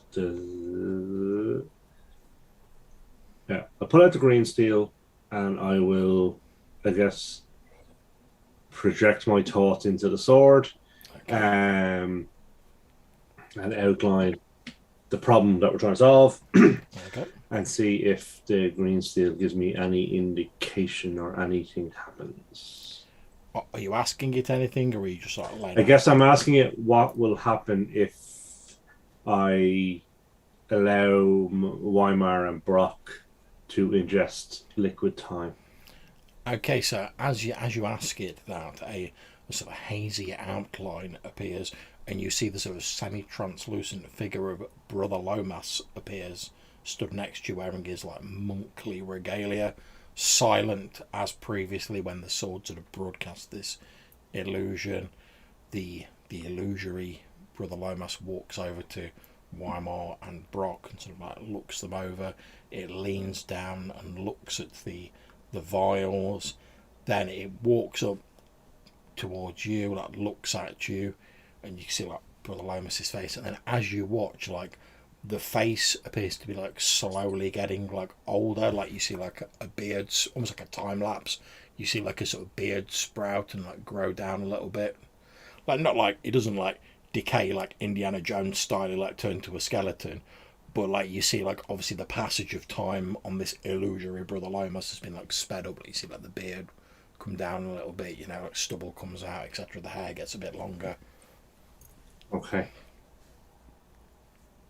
Okay. So I'll turn back to Quentin and say, if I am interpreting this right, it will age them a number of days or a short period of time, which may allow them to kind of heal naturally. So I think it's worth a shot. As you're having this discussion, Quentin, you look down, and on the rock, like at your feet, you briefly see like something shimmering, and then the like plug of old Dobie appears. Or you notice that actually some like new like growth has like sprouted from it. And again, it sort of shimmers before like solidifying. Okay, so let's give them some drops of liquid time. Okay. How much are you giving him? That effect was a couple of minutes, wasn't it? Yeah, it was literally like a couple of minutes. Yeah. That was a drop. Yeah, that was So- just a whoop. 4 drops. Now What you know do you think, there's Malcolm? only like a small amount of like the liquid in each vial. It's not like full. Yeah. I'm not saying it's full, but we should have enough for 4 Why don't drops. we start with 1 drop? Well, that only lasts a couple of minutes. And obviously, also, you don't know how much it's going to take to affect a human, because that was just a little plug of tobacco you put a little drop on. I say maybe we give them a vial each, and then we've got 1 left.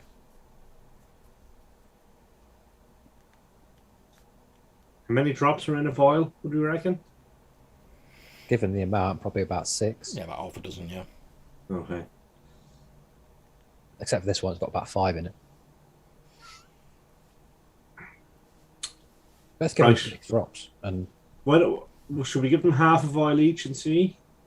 all right, yeah. Yeah. Okay, so cross off 1 vial, effectively, we'll say, for this.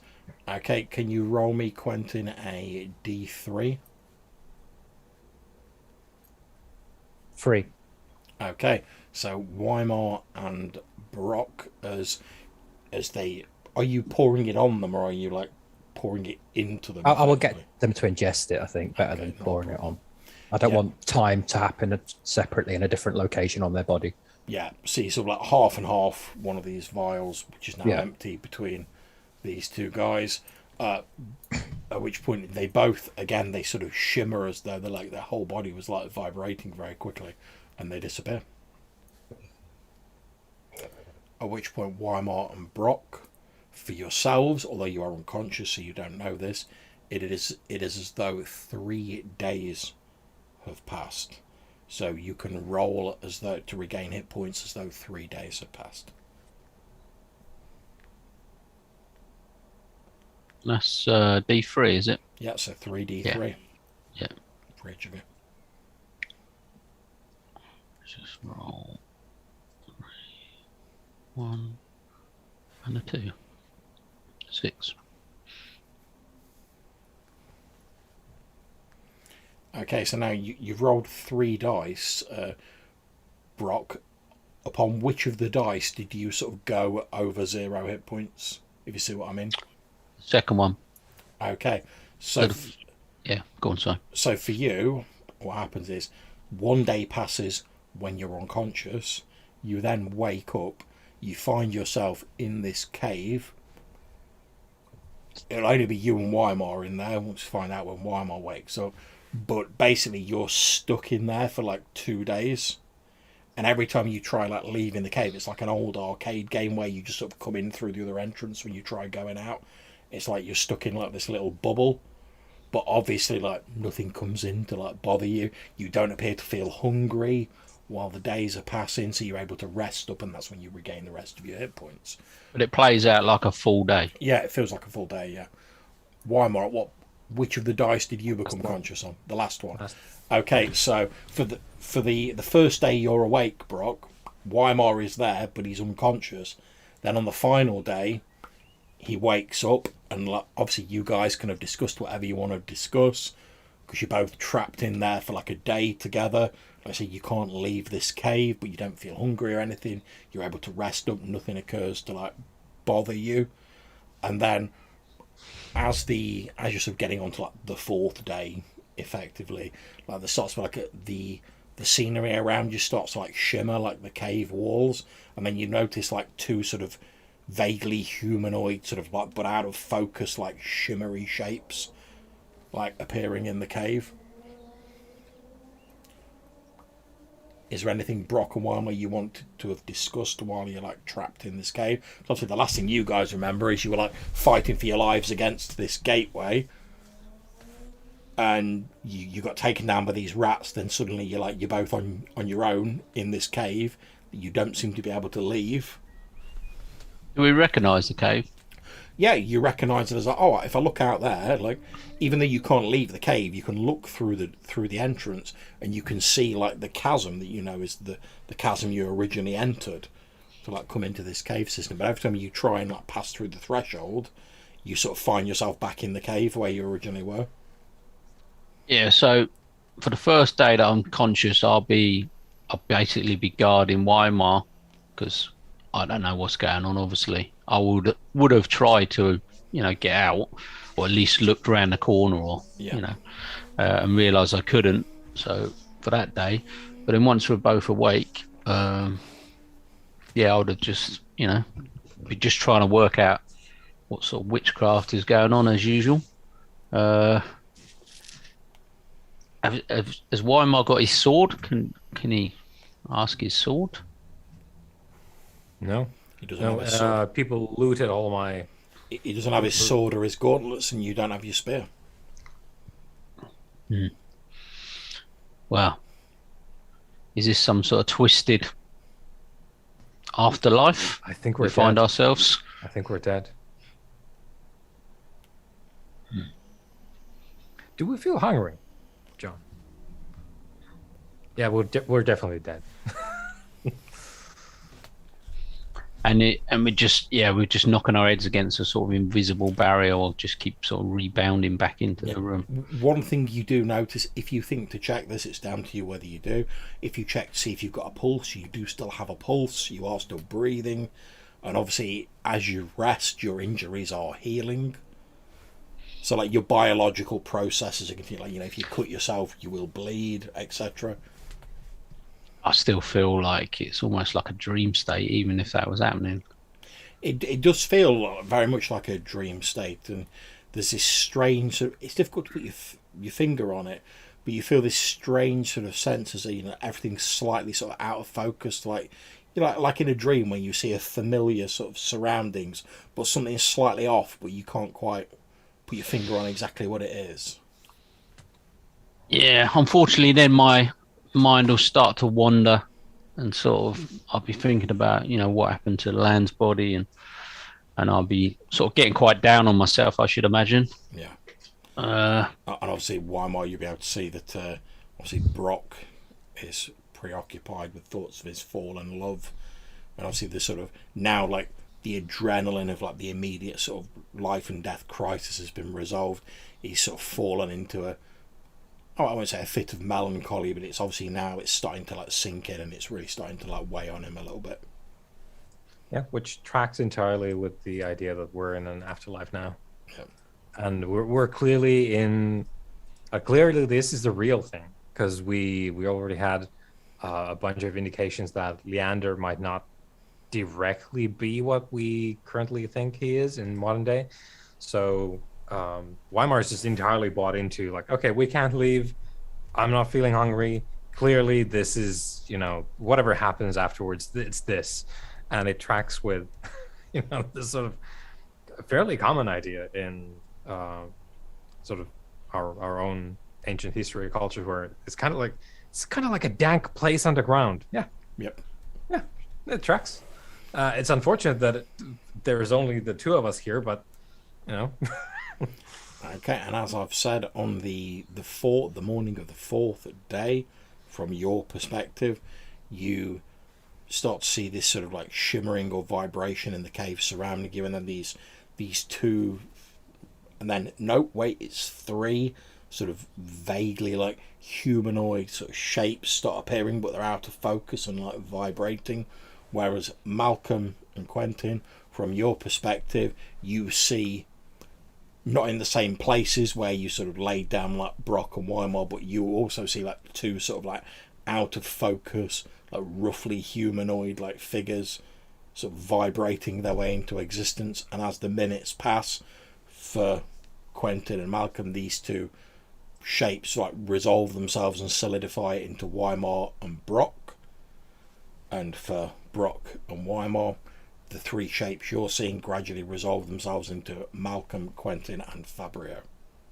And you will find yourself standing in the cave. And obviously for Quentin and Malcolm, it's been like a few minutes. Whereas for you guys, it's been like days. And then does the hunger then kick in, or is it still only like a couple of minutes in sort of Hunger, time? like you're not ravenously hungry or anything like that. I'm going to investigate Weird. this orb I've got now, John. Okay, so Quentin's looking at his orb. What are the rest of you guys saying as this like bizarre sort of time tomfoolery occurs? And you all now find yourself in the same cave. So I will. Obviously, Give Malcolm, Weimar. as you look on Brock and Weimar, they appear to have like not fully healed, but they're obviously like standing up. They're conscious. I'll give Weimar back his sword and his gauntlets. And Well, say, it's a shame that you had to die too. no, we're not dead. Just I'm wishing. fairly sure we're dead. No, we gave you some liquid time that we stole from some cultists, and you have a number of days have passed while in what was moments for us was a number of days for you, and you have aged and recovered, and we have spent no more than 3 minutes waiting for you, so that we might cross this ledge and make our way out of here. Okay, I like that story better than mine. Let's go around the big village, though. And Brock, I'm sorry about your spear. It got taken by rats. I'm not worried about the spear. Where's Land's body? It didn't make it. What happened to it? I don't know. It's still where it was. It was all we could do to get you and Weimar out in your states. Yeah, I understand that, but we need to go back and get a body. We're not in any state to go back. Right. We need to rest up. But anything could happen to her in this time. Yeah, or to us, really. You can Those, take your vengeance when you're fully healed. There's a necromancer in there. I'm sure you'll have a whale of a time smashing his head in. Well, I hate to think what he could do with my land. Well, I can only assume that at worst he could turn her into a zombie. But it won't be her spirit. There is no worse. It won't be her spirit, though, will it? We don't know that. It's just a shell, mate. It's not. She's not there anymore. Yeah, he's like proper conflicted now. His mind's messed up with all this magic, death, and he's just in a right old state of confusion. Okay. So, Quentin, you said you wanted to look at your crystal ball. Yes. Okay, so you unwrap it. You look into it. Mhm. What are you thinking about when you look into it? I'm thinking about the 𝐶𝐿. I forget the actual leader's name, but I'll be thinking about her because obviously I've given her a large task and then just buggered off. But, well, yeah. Okay. So you're thinking about the 𝐶𝐿 as you're looking into this crystal ball. As you look into this crystal ball, again you have this sense of your sort of stomach dropping out from beneath you, and this time instead of looking down on yourself, you find yourself looking upon a familiar warehouse.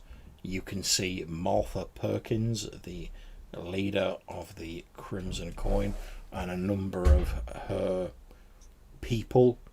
They appear to have sustained some injuries. They appear to be sort of holed up in the 𝐶𝐿 warehouse. They're they're chatting with each other, and they're sort of like bandaging their wounds, etc. Okay, so that confirms then that whoever you think of, you can see in this ball. The vision lasts about 5 minutes Okay. before it sort of fades away. Okay, so we've got some kind of scrying orb.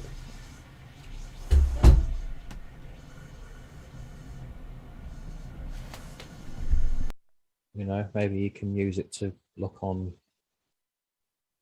this necromancer. I've just seen the crimson coin looking a bit battered. Does it show you Lan's body? Is it safe to retrieve? I'll have a look. I will look for Lan's body. Okay, so you're looking into the crystal ball and you're thinking of Lan. Yeah. Okay, you look into the crystal ball, you think of Lan, and again your vision seems to swim in front of your eyes, and there's a sense of dislocation.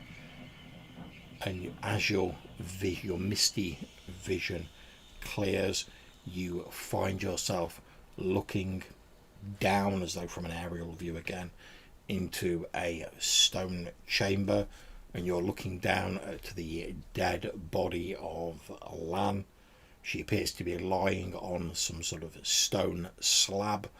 There are candles at intervals placed around the edge of the stone slab, and you can see what appears to be a number of cloaked figures that have stood around this stone slab where the body lies, and stood at the head of it is a man with sort of frizzy, sort of dirty blonde hair.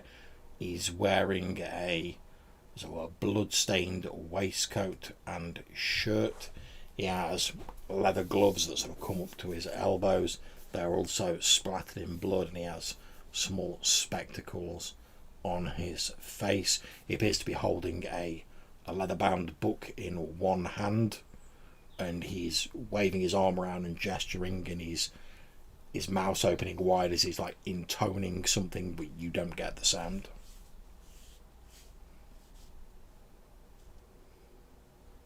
The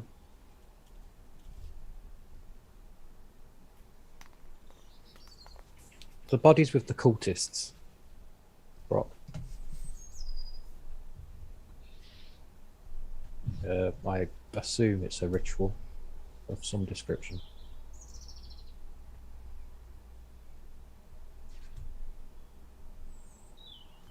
And I assume he's the necromancer, the bespectacled blonde man. What was his name, John? We got it from the... Okay, you were told that his name was Al-Harad. Well, that's certainly who the acolytes said that they worked for. I'm afraid she's in a ritual circle, bro. Yeah, with that he'll start punching at the cave wall until he sort of draws blood from his fist. Yeah, Brock starts laying into that cave wall like he's got a grudge against it. I can give you another 6 doses of time, but that's all the time we have. That's not enough to deal with this creature. No, but you'll heal yourself for technically 6 days. Minutes towards 6 days to you. Yeah, but he looks around at everyone else in a sorry state still. I think there's only Malcolm that's certifiably upright at this point. Yeah, that's what I mean. He's just taking time to process the fact that he realises that this is not an option to go back in at this stage, but he's not happy to accept it, so it's taking longer than it would normally take. They mentioned the Red King as well.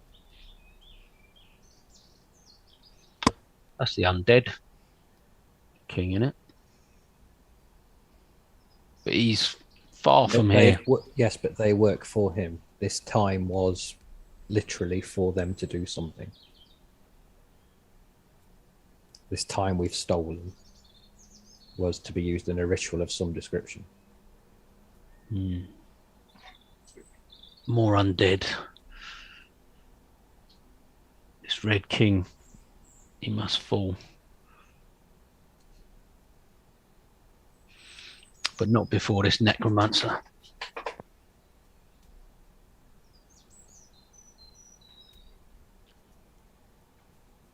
Well, let us travel back, gain our strength. If everyone promises that they will return here with me to get our revenge. Yeah, we can add it to the list of things we need to do here anyway. We'll just put it at the top of the list. The Sunsword would like to continue, but I don't think the flesh is is strong enough to continue currently. I say as I'm covered in blood, mostly my own. But you will return with me, Weimar. Oh, I would continue if I thought I would, last more than 10 minutes. Well, but so be it. Let's return when we're fit for the job. If it helps, you can always go and kill the pig mayor.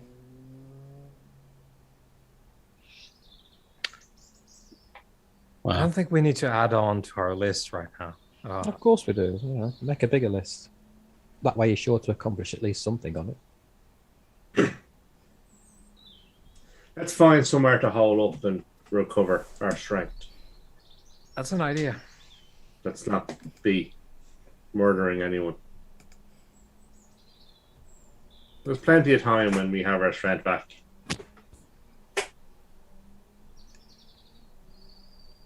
Okay.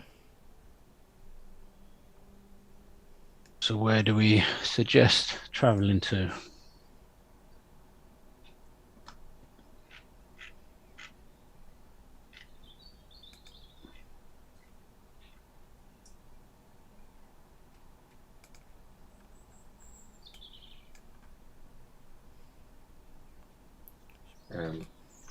Are we actually going to stay on the mall, the island, and live off the land while we need recover? to go fully back, mate, and Or are we heading some back kit to New together. Zealand? Well, let's get off the mall on the island first, at least. Find somewhere to hole up. Well, if that's We the might as well just decision, go back to New Zealand if we're going to hole up somewhere. let's get going then. And Brock will start to get a rope out in preparation for tying around us as a chain, as we did before when travelling across this windswept walkway. Yep, no problems. So it takes you a little time, but you make your way across the windswept walkway, rope together, etc. It's not too much of a problem, and eventually after a few hours you find your way back up the path. You find yourself emerging into the daylight on the moor, and you can see the small secret path which leads up to the strange inbred village of Swinsmouth. Let's just go around that place. As before, it's a ramshackle, dilapidated place of wooden buildings, many of which have wooden pens with swine and various porcine animals. Next to it there's a sparse scattering of malformed looking villagers going about their day-to-day business. What do you guys want to do? So I think we'll just go round it and head back to the ship. Yeah, head back to the boat crossing. Yeah, not a problem. You may Yeah. go. the ferry that I guess is now abandoned because we Oh, killed. it's our ferry now. Yeah. Yeah. Yeah, not a problem. You make your way back to where you left the boat, and I'm going to ask, can one of you make me a roll to see whether it's still there? Because obviously you just like left it there. So if one of you wants to roll me a d6, on a 1 to 3 it's not there, on a 4+ it's still there.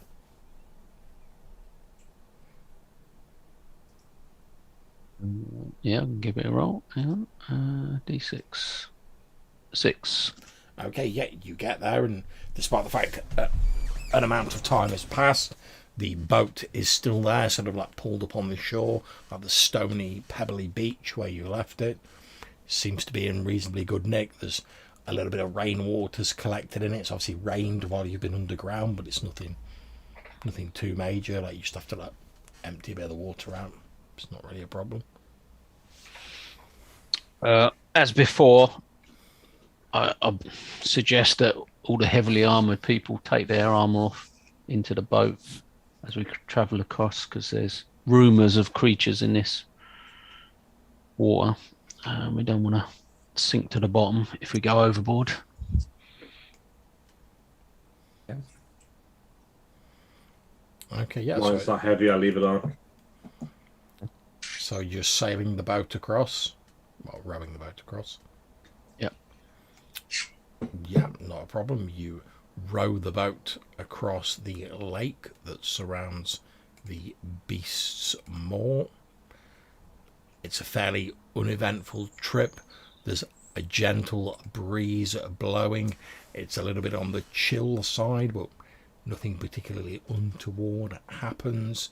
As you get to the other side, you see the now abandoned sort of wooden hut that belonged to the ferry keeper, Rem. No one else appears to have like occupied it or anything like that. It's just this small wooden shack. How much time we got left in this day, do we think?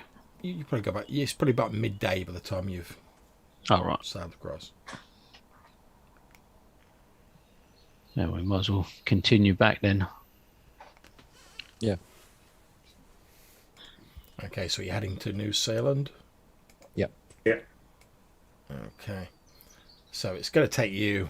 You've got half a day's travel. It's probably going to take like another day on top of that. So, let me just make you some rolls. Okay.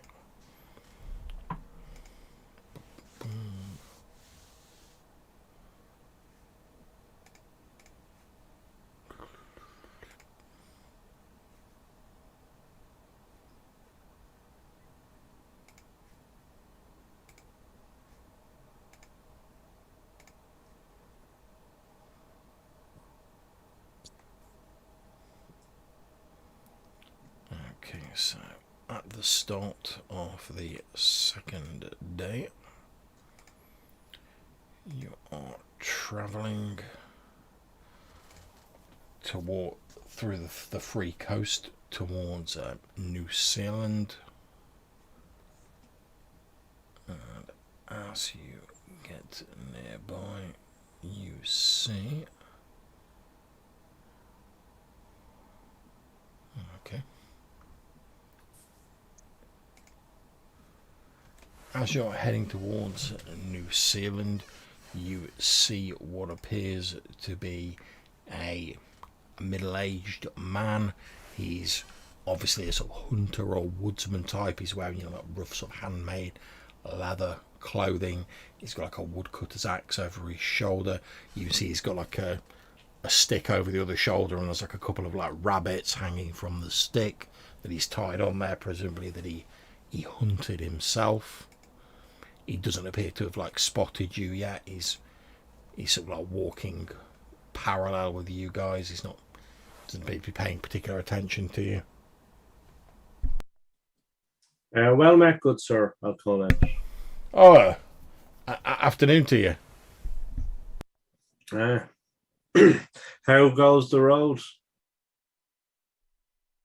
He says, "Oh, not too bad, not too bad. Now the weather's cleared up a little bit." He says, "You look like you've been through the wars." He says, like he stops and like sets his stick with the rabbits on against a rock while he like stops to talk to you. Yeah, we got chewed up by the beast maw, heading back to New Zealand. He says, well, I've never been there myself, but I hear it's a nasty place. Aye, it is. He says, the well, stories don't do it justice. He says, well, if I'm just about to settle down, build myself a little fire and cook this brace of hares here. You're welcome to join me for a bit if you like. Yeah, I think we will if you don't mind. No, please. Be bit of company. Get us through the night. And he sits down like, with your guys' help. He like makes a small fire. He sets this stick over it with these rabbits on, sort of like they're cooking away. Obviously, you'll all need to deduct one ration for like the previous day's travel, but for this day you won't because he's happy to share these rabbits. You get talking to this fellow. His name is Moses Matthews. He's a local woodsman. He sort of lives on the outskirts of New Zealand in sort of like the slightly wooded areas around there, and he pretty much makes his living by like hunting and trapping. He says he's had to range a little bit further afield recently. He says the game's got a little bit sparse around New Zealand, and he says probably like over hunting basically, so he's had to go a little bit further afield. He was just like on his way back when he bumped into you guys. And he's basically like, oh well, I'm gonna have to like camp for the night and safety in numbers, to be perfectly honest. So he's quite glad to have like bumped into you on his way back. And he says, well, so what's your story then? He says to all of you. We're I don't know, fortune seekers. We try and find old locations and treasures of interest, and all right. Try and trying to find our fortune and do some good while we can. We helped create New Zealand. We were one of the first to arrive, and we've had some success in some places, and as you can tell, some trips are less successful, and this is one of the less successful trips. He says, oh well, I'm sorry to hear that. He says still it could have been worse. At least you're not heading down from Brackenwold way. What have you heard about Brackenwold? He says, oh well, it's been all the news at New Zealand. He says apparently the Lord there is his nephew or something like that. He went out on some like hunting expedition, like didn't come back. Oh. Him and all of his men like disappeared, or they were like taken. I don't know the details. Apparently they've been on like sort of high alert since then. I've heard them saying all manner of like wild rumours. I've heard people saying they're getting ready to like go out and try and find him and whatnot. Apparently there's been a spate of robberies in Brackenwold as well. They were getting near to like catching the people responsible, but somehow they managed to like give them the slip and just disappeared, is what I heard. Okay. He says, but oh yeah, there's been a right kerfuffle about it. Okay, seems we've missed a lot of news.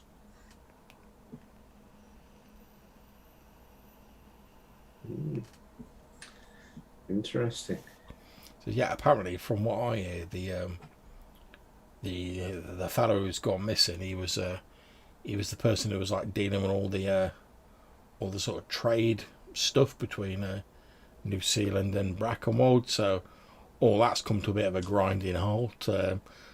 Apparently Brackenwold, in the spirit of this like alliance or whatever they're working on, apparently they've been petitioning the mayor of New Zealand to get the Night Defender of New Zealand like directly involved with it and his men, but apparently he's not in the town at the minute, so like I don't know what's going on with that. Aye, he's been out looking for his fortune. Oh, right, okay. He says, well, I wouldn't know anything about that. It's like I say, it's just rumours that I've heard when I've like stopped in the taverns and whatnot, you know. I don't really tend to spend much time in New Zealand. I stop off there. I do a bit of trade for like furs and whatnot, but Yeah. I don't live there, you know what I mean? It's a nice place to pass through, but like it's not really my sort of the sort of place I'd like to live. I prefer being out in the woods and whatnot, you know. I'm happy with my own company, you know. It's, don't get me wrong, it's nice to meet people like yourselves on the road and like catch up with people, but the city's all a bit too crazy for me.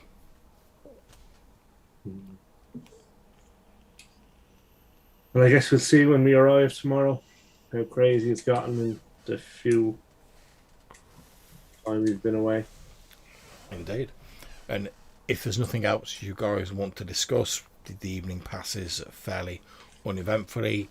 You eat some rabbit with this guy. There's a bit of chit chat. Obviously, if anyone wants to ask him anything, obviously shout up. He's quite happy to talk to you guys. Like I say, he spends a lot of his time on his own out in the woods and on the road and stuff like that. So he's quite happy to chat and like catch up on the news. And he's asking you guys about what you've been doing and stuff like that. So if there's anything you guys want to ask him in particular, just let me know. I'm good anyway. Okay. So the night passes fairly uneventfully. You wake up the next morning. Anyone who's down hit points can regain D3 hit points.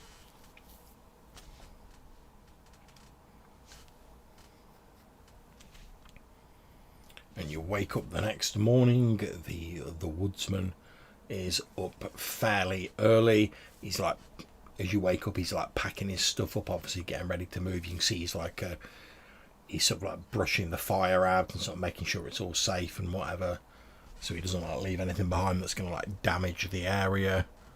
You know, he's like throwing a bit of soil on it and like pouring a bit of water on it and stuff like that. And he says, well, it's been a pleasure to meet you all.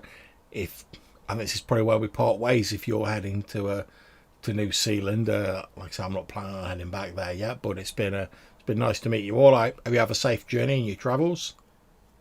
Yeah, you too. Thanks for the food, and I'll flick him a gold coin. He catches it. He's like, oh, thanks very much. That puts it in his pocket. And he says, well, Yeah. good travels to you, and he like sets off on his way. Cool. Okay, and you guys presumably continue on to New Zealand. Yes. Okay, so you arrive at New Zealand. It's very much as you remember it, this walled, fortified, small town. You can see as you get near that there's the now ubiquitous sort of like priests stood at the gate who are like sprinkling from their censers this water, this breath of truth on people as they walk through. There's a couple of guards stood about on the gate.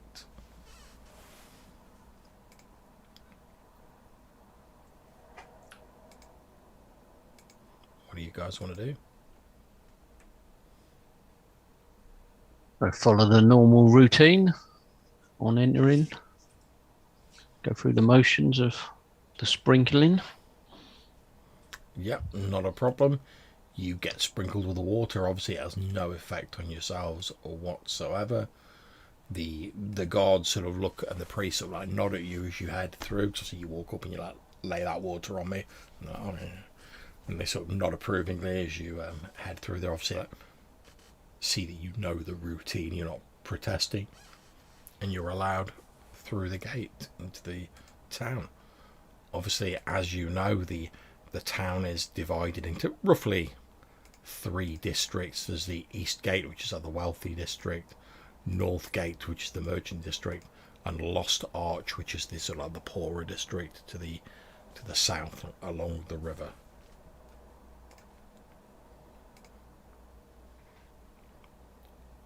What do you guys want to do?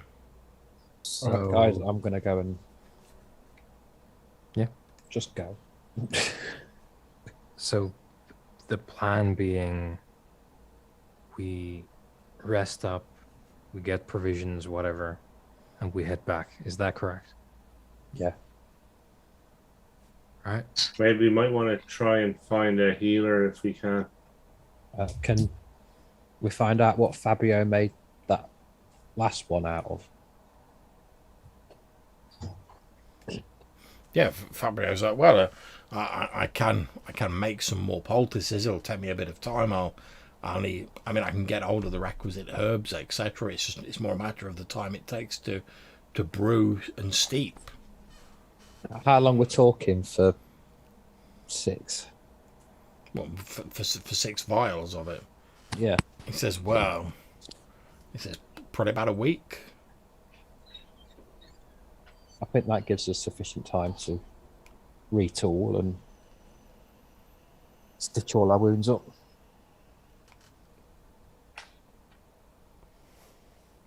A week it is then. I suppose I'll be in the tower.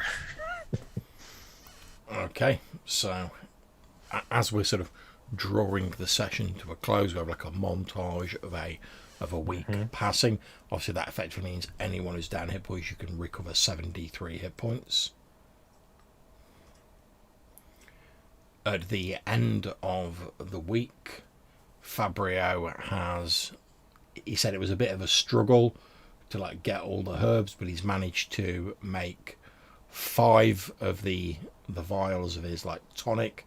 So you can jot that down on your character sheet, Quentin. You've got these 5 vials of tonic. Each of them, when ingested, will restore 1d3 hit points. Because it's not like a proper healing potion. It's more like a sort of herbal remedy. We've got 6 of those. No, 5 of them.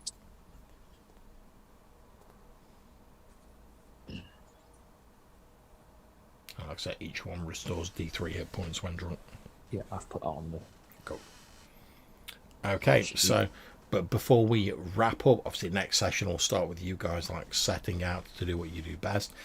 Is there anything you guys want to cover in the sort of montage of the week? Like I said, I'll be going to speak to the 𝐲𝐭. Okay. We can cover that next session. It's not going to be a long conversation. Okay, no problems. I would have sent a letter to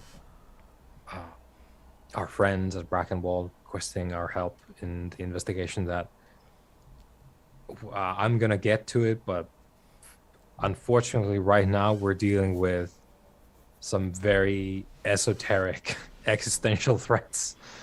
So can't help right now, but. Okay, so you're able to find out from the guards in the tower who've been sort of like managing stuff while like you've been away, that you get a little bit more detail on what's supposedly happened. Apparently, the nephew of Lord Brackenwald, which is the young noble that you guys took an instant disliking to, he went out with a party of scholars to like gather herbs, etc., which you guys knew he was doing. And whilst he was on that, a number of his men were killed, and both he and presumably some of the others were kidnapped and have not been seen since. The Duke of Brackenwald believes that people from the Dragon Spine Mountains, and I say people in like the loosest sense, were involved. You don't know how he's reached that decision, but basically the Duke, the Lord of Brackenwald, is sort of like rousing his like knights up to effectively like go and like on a quest to like rescue his nephew, and he's like calling on like all of his allies to like lend troops basically. So I don't know. Well, it makes all the sense in the world that he would come to that conclusion. I think it's those people that we suspect blew up his fortress. So we can't really spare a lot of people, and we can't attend personally. So, still, a letter gets sent with the best wishes and swift resolution and safe return of everyone involved. We'll lend a hand when we can, but we have our own problems right now. Yeah. Of severe occult nature. Yeah, no problems. Quentin, you're able to find out from the 𝐶𝐭 that they basically used the portal, as you'd said. They did a bit of robbing in Brackenwald. However, because the whole place was on high alert because of this event, they pretty quickly got sort of rumbled, but they were able to basically like flee and escape back through the portal. Only like with a few of them sustaining like minor injuries. So they did a bit of robbing, but they weren't able to be as extensive as they wanted because the whole place was on a much higher alert than they were expecting it to be. That works in our favour anyway, because at least now they're in a more stressful situation than we were. Yeah.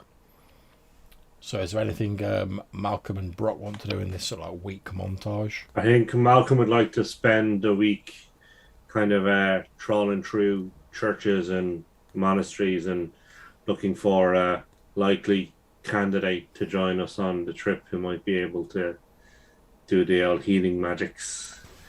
Okay. No problem. So what we'll do at the start of the next session, we'll effectively remind me, and we'll effectively do you guys like trying to like locate a suitable henchman that you can hire, or well, it'll have to be a retainer if it's going to be someone with a class. Surely level. Brock's going to take his army with him for the next session. Well, I'd like to take my army to deal with that king. The Vampire King? Blood King, yeah. Wouldn't that be a thing? Seriously tempted. Yeah, I think we can roll this threat, at least as far as we know. Right? I think we can roll this. We just need to not go there at 1 HP. So during the week, like Weimar is sort of indicated that he's fairly confident that we can actually do this now that we know what's going on there. Because now we can prepare a little bit more. Maybe we'll hire some people as well, like a couple more extra swordsmen and whatnot. Because if we bring in like more just crossbows and stuff, like we'll already have like a massive advantage. But yeah. Yeah, and Brock's just trying to find out how he can heal quicker because it's a long way from being healthy. If we can, get paid treatments during the week, that might be something like a back to tank. Well, you obviously, Quentin does have the 5 sort of like herbal remedies that you could potentially use.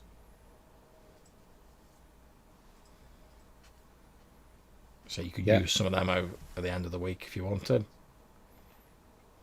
Or you can have some more time. I mean, anything that had happened that we might have wanted to prevent has already happened in a week down there in the pit anyway. So maybe 2 weeks. Unless we start seeing, zombie land around the gates at night, I guess we might spend enough time that we actually heal up because I'm off a little bit as well. Okay, well, I'll say if you want to cross off those 2 remaining vials of liquid time, you can effectively restore Brock and Weimar to full health.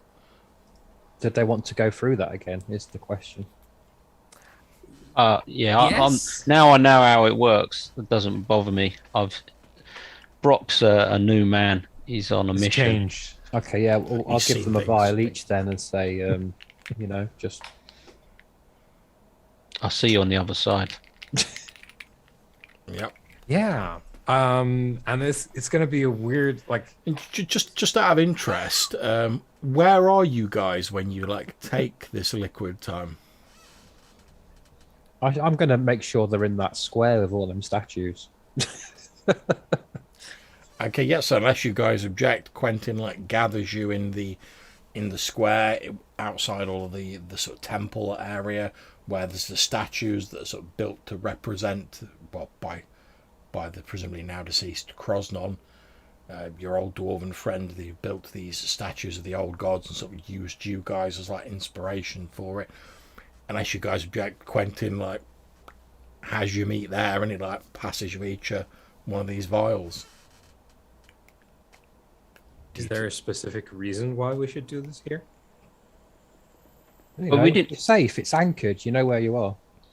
But we didn't see anything go on while we was in that state, did we? There was no sort of weather or passing. But to be fair, you were in a cave, so. Rather than being trapped in a house or a little tiny... Yeah, I just wondered if you'd actually see what was going on during that time, but I guess you wouldn't because it's only 2 minutes or a short time anyway. I kind of want to do it on the pier, off into the sea. See what happens. Is there a place where we'd get a bigger area to sort of Here, roam in the or? centre of the town. Yeah, I just wondered if we were restricted because of that cave. Yeah, I'd vote for outside somewhere, definitely. Well, yeah, pretty much anywhere in the town Yeah. where you're not in the buildings outside. Yeah, yeah. I mean, I'd probably go where Weimar goes, just so we've at least got each other to talk to. Well, yeah, you could easily go to like Lost Arch. There's plenty of like fishermen and like little wharfs and stuff down there. So I'm kind of interested in having the water there. So yeah, if we'll do the harbor. Yeah, whatever. Yeah. So you head down to the harbour. You know, you both drink these vials. To anyone watching, again, you sort of shimmer and you disappear. To yourselves, every sort of person and living thing seems to shimmer and disappear, and you find yourself in the same place. The weather is the same. There's the water, which appears sort of oddly like still and sort of glassy, like there's no like ripples or anything, but you're in the docks. Yeah, is the water like solid? The water's not solid. You sort of you put your hand in, it feels like water. However, you notice like if you like lift your hand out, like a few drops of water fall down. When they like hit the main body of water, instead of like a splash coming up, it just hits the water and like disappears into it. There's no like, it's just like bloop, and then it's calm again. So basically, it's like everything's on pause. Yeah, pretty much. And with a bit of a period of like a couple of weeks is going to seemingly pass for you guys, but you're not hungry, you don't need to eat, etc. You manage to work out that again, it's difficult to work out the exact radius, but when you sort of start getting a couple of streets away from where you are, you find yourself sort of back where you started. So it seems as though whenever you drink this thing, there's like a sort of radius of the effect that you can't sort of go outside of. Mm-hmm. And to anyone watching, again, only a couple of moments, probably about 10 minutes passes. Again, like these shimmering shapes appear. Weimar and Brock reappear. But like I say, for you guys, it's been like 2 weeks. Still wonder what they use this for. I assume they're not doing something like we're doing with it. So, Be wondering very what useful better. for studying and that sort of thing, making things. If you can bring in over, because we brought our like clothing and stuff over, Yeah. right? Any sort of gear you had in your possession came through with Yeah. you. You could. This is. We should have actually saved Brock. If we go down there and we find someone who can do this, we need to not kill them instantly. We need to bring them back and make more of this. Imagine there's one of those horrific undead coming to suck your blood. Weimar, I got the impression that it was a naturally occurring resource. They collected it, they didn't make it. Really now? We need to annex this place immediately. It's in the snowy mountain. You were told it was in Deathfrost Mountain. Deathfrost Mountain. Let's bring out the map. Okay. You bring up the map. There's no place on your map that's labelled as Deathfrost Mountain. If only we had a very expensive sage to look into this. I will say as well, over the course of the week, one thing you've also worked out, Quentin, is via experimentation with like your crystal ball that you've got, you've worked out that it only seems to work 3 times a day. Okay. So like if you look into it and concentrate and you've already done it 3 times, just like nothing happens. Well, 3 times is better than none. Yeah, I'm assuming on Definitely one of the not days surprised. you've tried it like 3 times and then you're like, I'll try it again. And just nothing happens. One of those times I would have looked in on LAN. Okay, you look in on Lan and you see her seemingly sat up, conscious, talking to the figure that you saw stood over her dead body when you previously looked in on her. She appears to still be in the sort of like tomb complex, so you think it's maybe like the level below where you are. But she's sat there, she's talking to the same guy, but she appears to be conscious. She's awake, she's talking to this guy. Again, you don't get the sound. Yeah, I'm not going to tell Brock that. I'm also going to look in on this dangerously, looking at this Red King. Okay, you look in on this Red King, and it's strange, but it's almost as though when you look into the crystal, it's like you're seeing two different things. You know, like if you see two different pictures and you're looking at one through one eye and one through the other. Yeah. You see that, and one through one of your eyes, you see this tall, sort of pallid, blue-skinned figure, must be about 8 foot tall, sat on like an icy throne in what looks to be a frozen castle. And in the other, it's like you're looking at like an iceberg maybe, or like a sort of cavern full of ice, and sort of deep within the ice there's like a dark smudge, as though something is like frozen in it, but you can't quite see what it is. Okay, and then the final time will be on this missing Duke. Okay, you attempt to look in on the missing Duke, and you don't see anything. You see like a dark sort of haze in the crystal ball. Okay. Yes, I shall keep the knowledge of potential zombie land to myself. I'll tell them about the Red King. Although you do think it's fairly unlikely she's a zombie because she's talking to somebody. I don't know how zombies act. I've never stayed around long enough to well, find to out. be fair, the ones you saw previously weren't exactly great conversationalists. Yeah, they just went a lot. Yeah, pretty much. So she might be alive, but I don't want to get Brock's hopes up. So I think vengeful Brock for the mission is probably the way to go. Okay, and with that, we're going to call an end to the session there as you guys get ready to sort of head out next time. Obviously, any sort of like normal equipment you want to buy that you've got money for, you can do so while you're in New Zealand. That's not a problem. You can just cross off the money and add it to your sheet, like weapons, armor, whatnot. Yeah, rations. and we'll be recruiting a couple of people, I think, as well. Like, we need to bring more hands to the task here. And we'll start the next session with you guys effectively trying to attract some retainers and recruit some people in New Zealand, and then you guys sort of setting off with like your war party, and we'll see where we go from there. So thank you very much for playing, guys. I know that was a bit of a long break between sessions, but hopefully you all enjoyed the session. Yeah, it was good. Thanks, Minnie. Cool. So Yep. obviously we'll sort out XP and whatnot, and I'm happy to chat for a bit. But for now, I'm going to end the stream. So thanks to my wonderful players. Thanks for anyone who's watching this in an hour in the future. Hopefully we'll catch